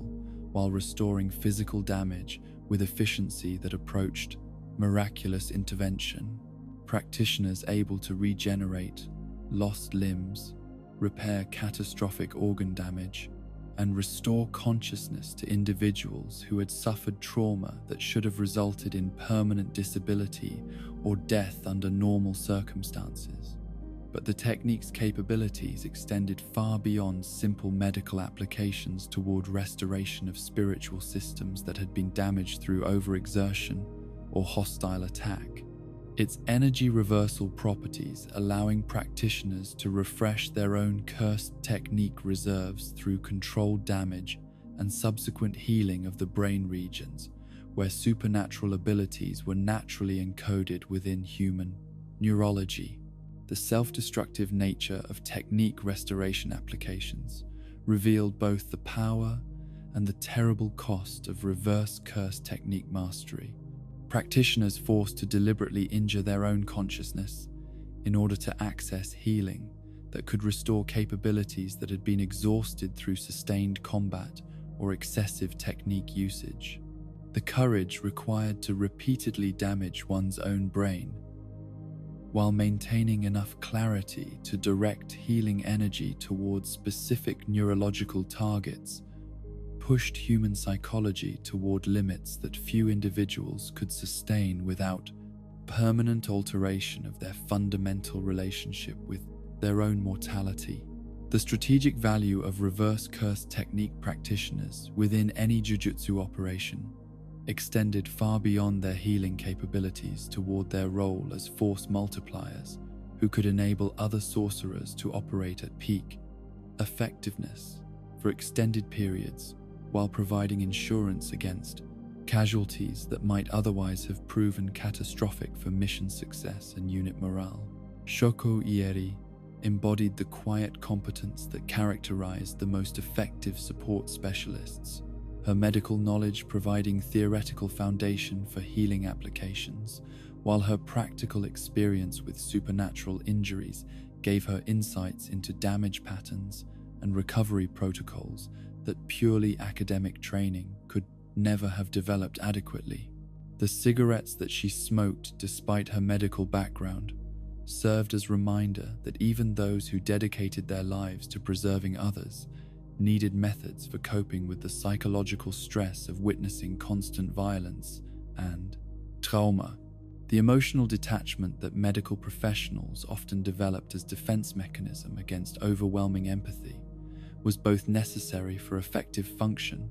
and potential source of isolation that could prevent the deep human connections that made their sacrificial service meaningful, rather than simply dutiful obligation performed without genuine investment in outcomes beyond technical success. The barrier techniques that provided protection and concealment for Jujutsu operations represented some of the most theoretically sophisticated applications of cursed energy ever developed, their creation requiring understanding of spatial relationships, energy flow patterns, and environmental integration that pushed practitioners toward mastery of principles that existed at the intersection of physics, architecture, and supernatural manipulation. The veils that concealed supernatural activities from ordinary human observation operated through perceptual manipulation that affected not just visual detection, but cognitive processing of events that occurred within protected spaces, creating zones where extraordinary violence and reality-defying technique applications could occur without generating the kind of evidence or witness testimony that might expose Jujutsu society to unwanted scrutiny from governmental or scientific institutions. The complexity of maintaining stable barriers over extended periods while accommodating the enormous energy discharges generated by high-level combat required practitioners to possess not just technical mastery, but strategic understanding of how their protective measures needed to adapt and respond to changing battlefield conditions without compromising their essential functions or creating vulnerabilities that hostile forces might exploit. The collaboration between barrier specialists and combat units demanded communication protocols and tactical coordination that could function effectively, even when traditional methods were disrupted by supernatural interference or environmental conditions that made normal information sharing impossible or unreliable. Ijichi represented the dedicated professionalism that characterized the most effective support personnel, his nervous demeanor masking genuine competence and absolute reliability that made him invaluable for operations that required precise coordination between multiple specialized units operating under extreme stress and time pressure. The manager system that provided logistical support for Jujutsu operations reflected institutional recognition that even the most powerful combat specialists needed reliable coordination and resource management if they were to function effectively within complex missions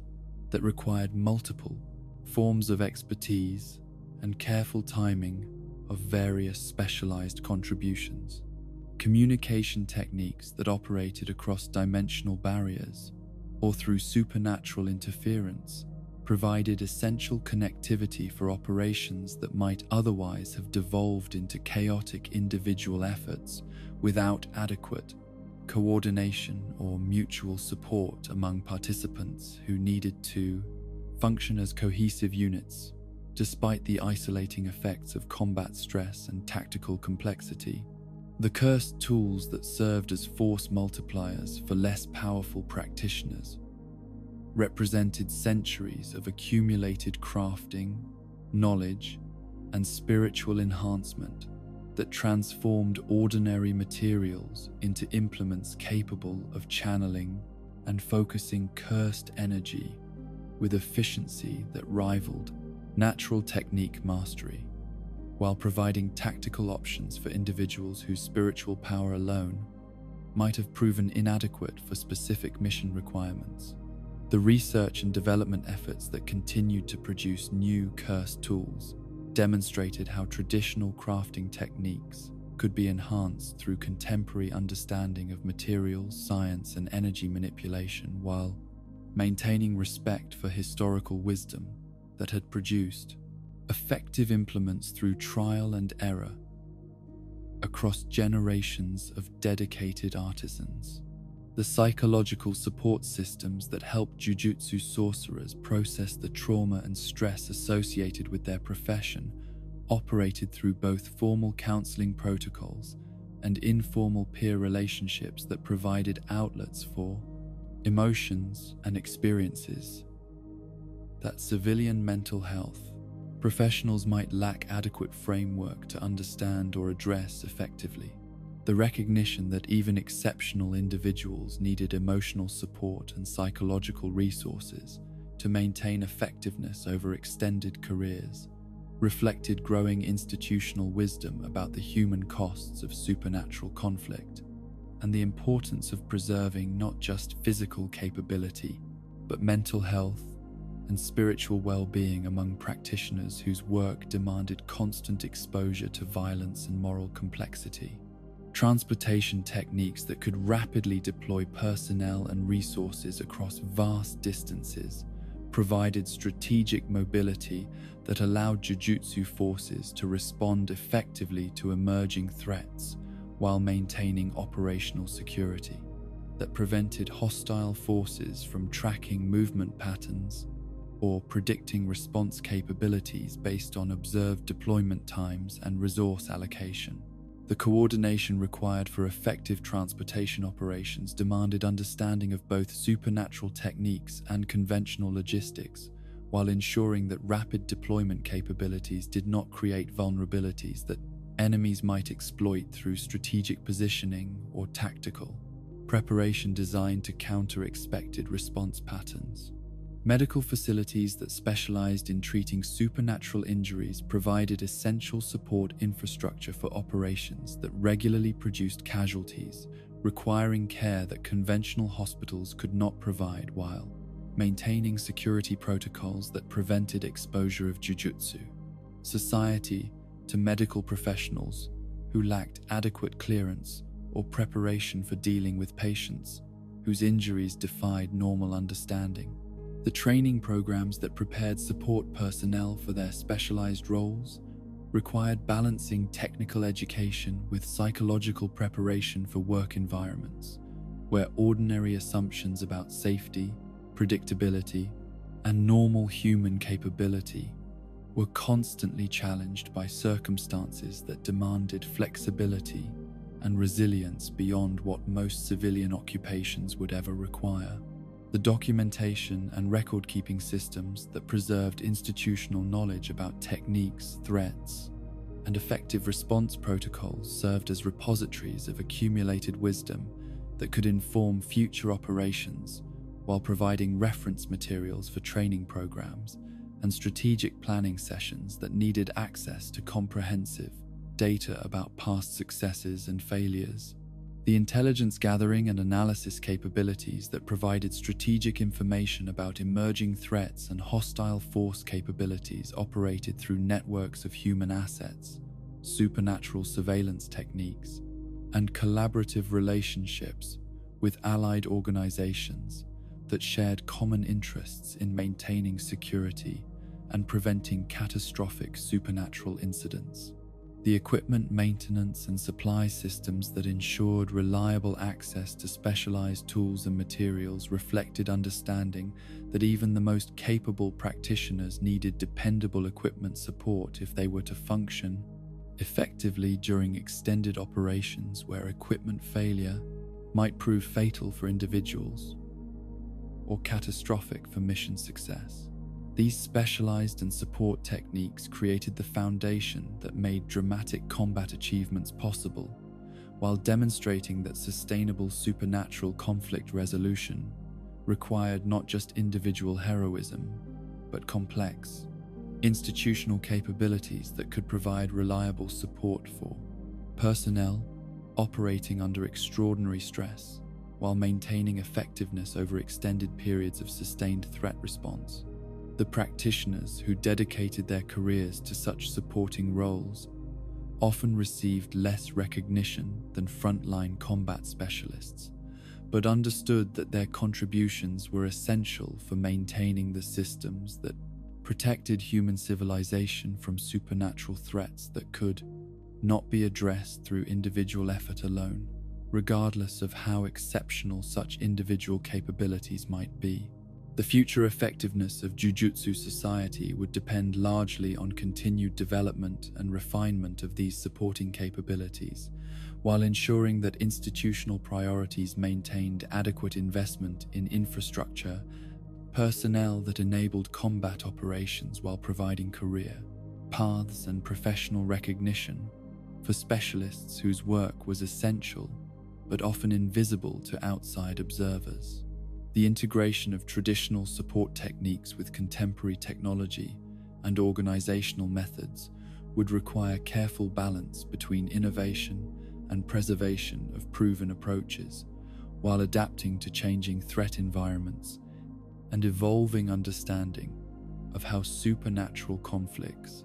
could be most effectively managed through coordinated institutional response, rather than reliance upon exceptional individuals operating without adequate support systems. The era that would be remembered as the culling game represented a fundamental transformation in the relationship between modern Jujutsu society and the supernatural forces that had shaped human civilization from its earliest beginnings. The ancient techniques that emerged during this period of crisis, revealing capabilities that had been refined over centuries of development while remaining hidden from contemporary practitioners who had grown accustomed to believing that their understanding of cursed energy manipulation represented the pinnacle of what human consciousness could achieve through spiritual power directed toward practical applications. The reincarnated sorcerers who participated in this cosmic trial brought with them knowledge and experience that predated every institutional assumption about technique development and strategic application, their abilities reflecting approaches to cursed energy manipulation that had evolved during periods when survival depended entirely upon individual innovation, rather than collaborative institutional support or educational systems designed to preserve and transmit accumulated wisdom across generations of practitioners who might never face the kind of existential challenges that had forged their ancient predecessors into legendary figures. Hajime Kashimo embodied the relentless pursuit of perfect combat that had characterized the most exceptional warriors throughout history, his techniques representing 400 years of accumulated fighting experience, refined through countless battles against opponents whose capabilities had pushed him toward innovations that transcended normal categories of electrical manipulation, while maintaining focus on practical effectiveness, rather than theoretical elegance or institutional approval for approaches that might challenge traditional understanding of what cursed energy could accomplish when directed by consciousness that recognized no limitations except those imposed by reality itself. The lightning discharge that characterized his normal combat applications operated through principles that transformed his cursed energy into electromagnetic phenomena that exceeded natural electrical generation, while maintaining precision that allowed him to apply positive charges to specific targets before delivering negative discharge that created lightning effects, without requiring his attacks to ground themselves through conventional pathways. The guaranteed strike rate that resulted from this approach made evasion impossible for opponents who lacked supernatural speed, exceeding the velocity of electrical propagation itself. The unique cursed energy signature that made such applications possible reflected physiological adaptations that had developed through centuries of technique refinement. His spiritual power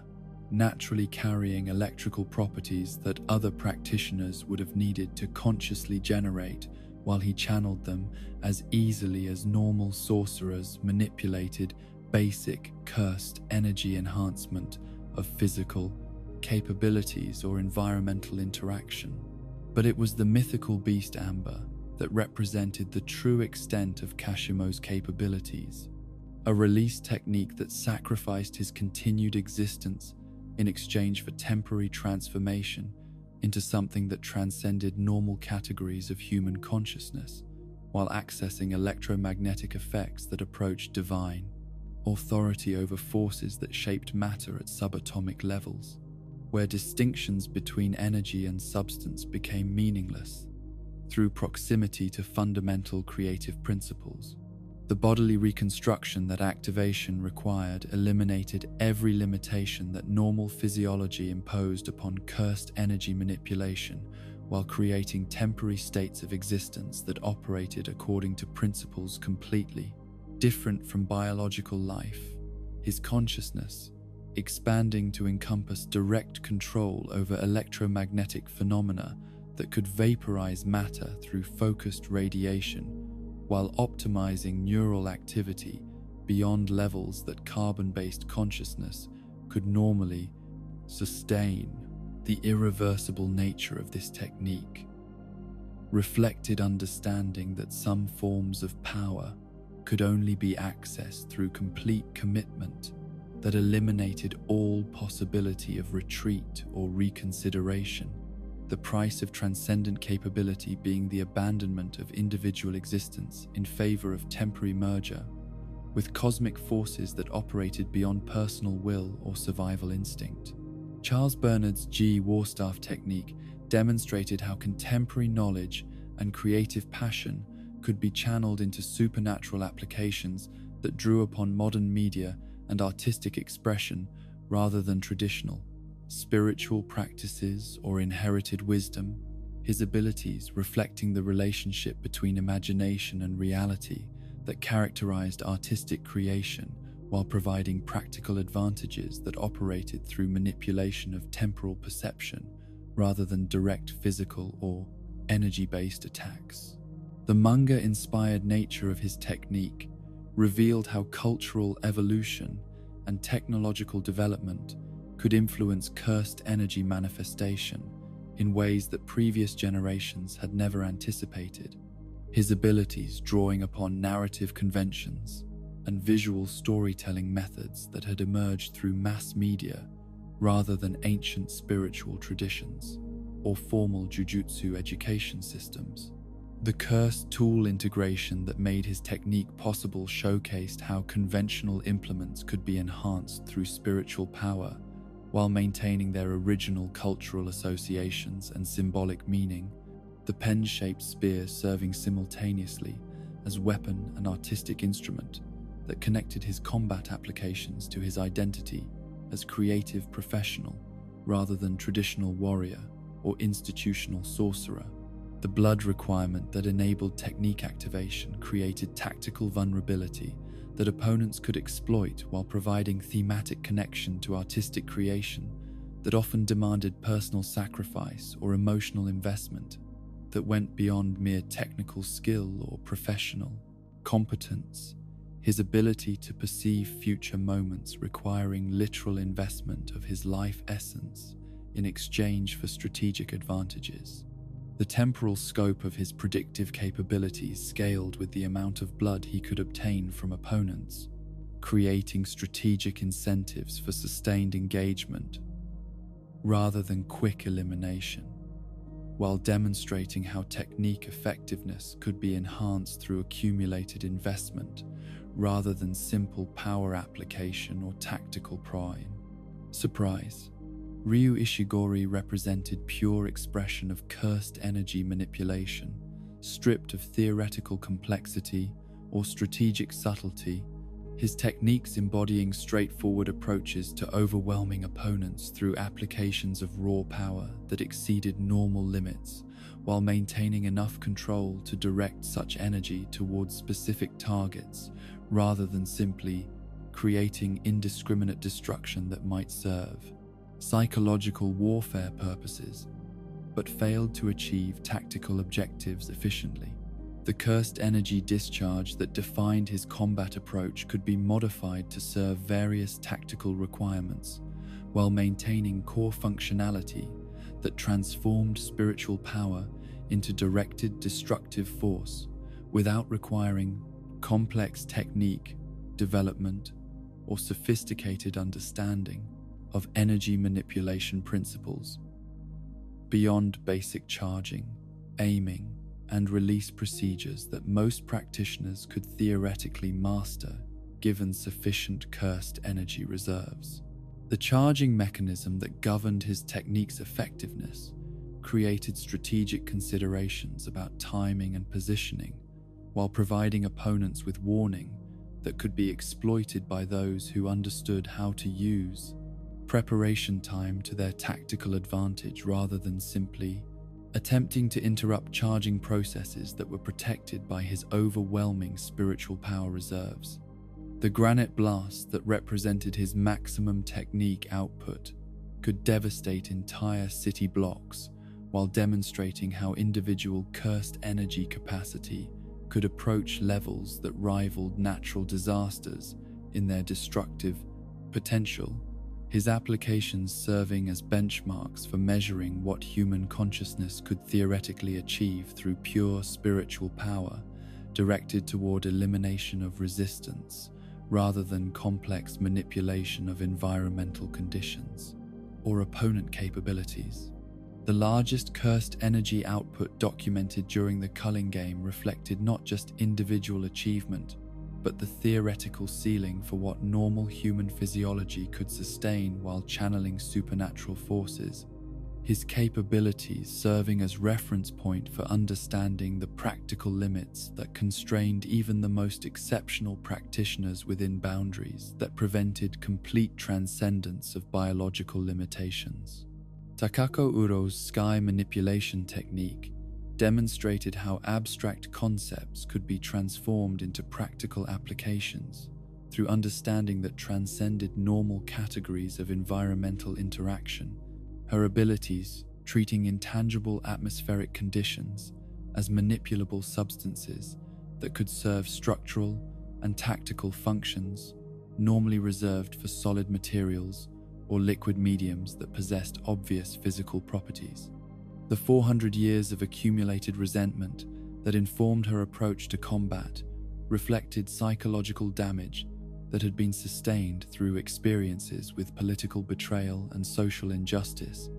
her techniques serving as expressions of anger that had been refined through centuries of contemplation into practical methods for imposing her will upon opponents who might otherwise have dismissed her capabilities based on conventional understanding of what atmospheric manipulation could accomplish. The lens-based distortion effects that characterized her technique created visual and spatial confusion that operated through principles borrowed from optics and physics, while providing tactical advantages that could neutralize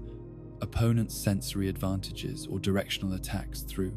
redirection rather than simple defense or evasion that required superior speed or positioning to achieve successfully.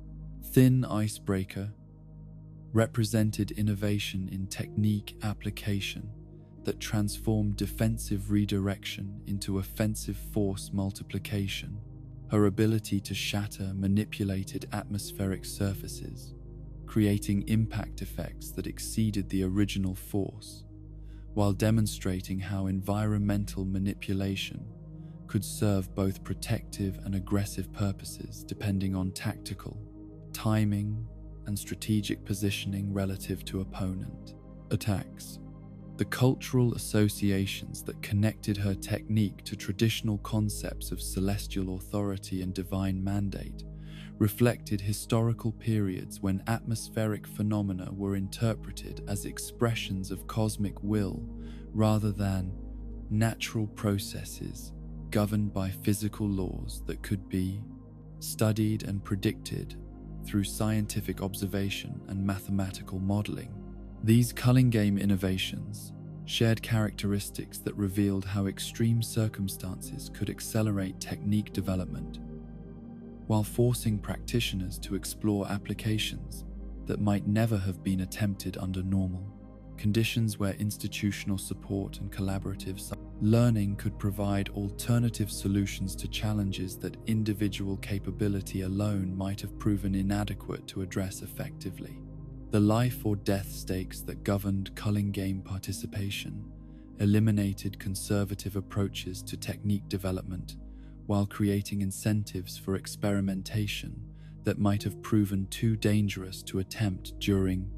peacetime training or institutional education, where failure carried consequences that were serious, but not necessarily fatal for practitioners or their communities. The isolation from normal support systems that characterized culling game conditions forced participants to develop self-reliant approaches to problem-solving, while drawing upon personal resources and creative capabilities that might otherwise have remained underdeveloped through reliance upon collaborative efforts or institutional expertise that provided solutions without requiring individual innovation. The competitive environment that encouraged conflict between practitioners created opportunities for observing and analyzing techniques that might otherwise have remained secret or undocumented, while providing practical testing against opponents whose capabilities were sufficient to identify weaknesses and limitations that controlled training environments might never have revealed effectively. The time pressure that governed culling game rules forced rapid iteration and adaptation in technique development, while preventing the kind of lengthy theoretical analysis and careful preparation that normally characterized major innovation in Jujutsu applications, creating conditions where intuitive understanding and practical experience provided advantages over academic knowledge or institutional training. The techniques that emerged from this period would influence future Jujutsu development, while serving as examples of what individual human consciousness could achieve when freed from normal constraints and supported by circumstances that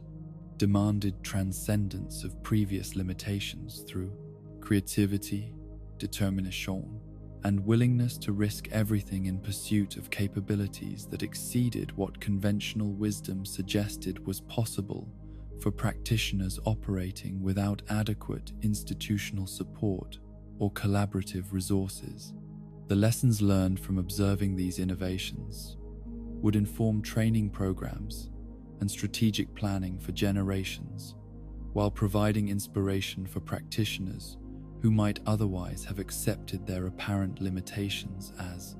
immutable boundaries rather than challenges that could potentially be overcome through sufficient dedication and creative approaches to technique development and practical application. And so we reach the end of our infinite catalogue,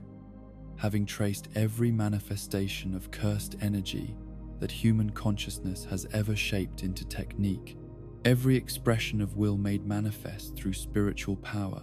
that transcends ordinary understanding, while remaining forever connected to the hearts and minds that gave such abilities meaning beyond mere destruction or dominance. From the mathematical elegance of limitless to the primal fury of disaster techniques, from inherited bloodline powers to innovations born from desperate necessity, we have witnessed the complete spectrum of how mortality grapples with forces that exceed its natural boundaries, while maintaining enough humanity to use such power in service of protection rather than conquest. Each technique we have explored tonight represents not just supernatural capability, but the soul of its wielder made visible, their deepest fears and greatest hopes crystallized into forms that could reshape reality, while revealing the essential truth that strength without character is merely chaos waiting to devour everything it claims to protect.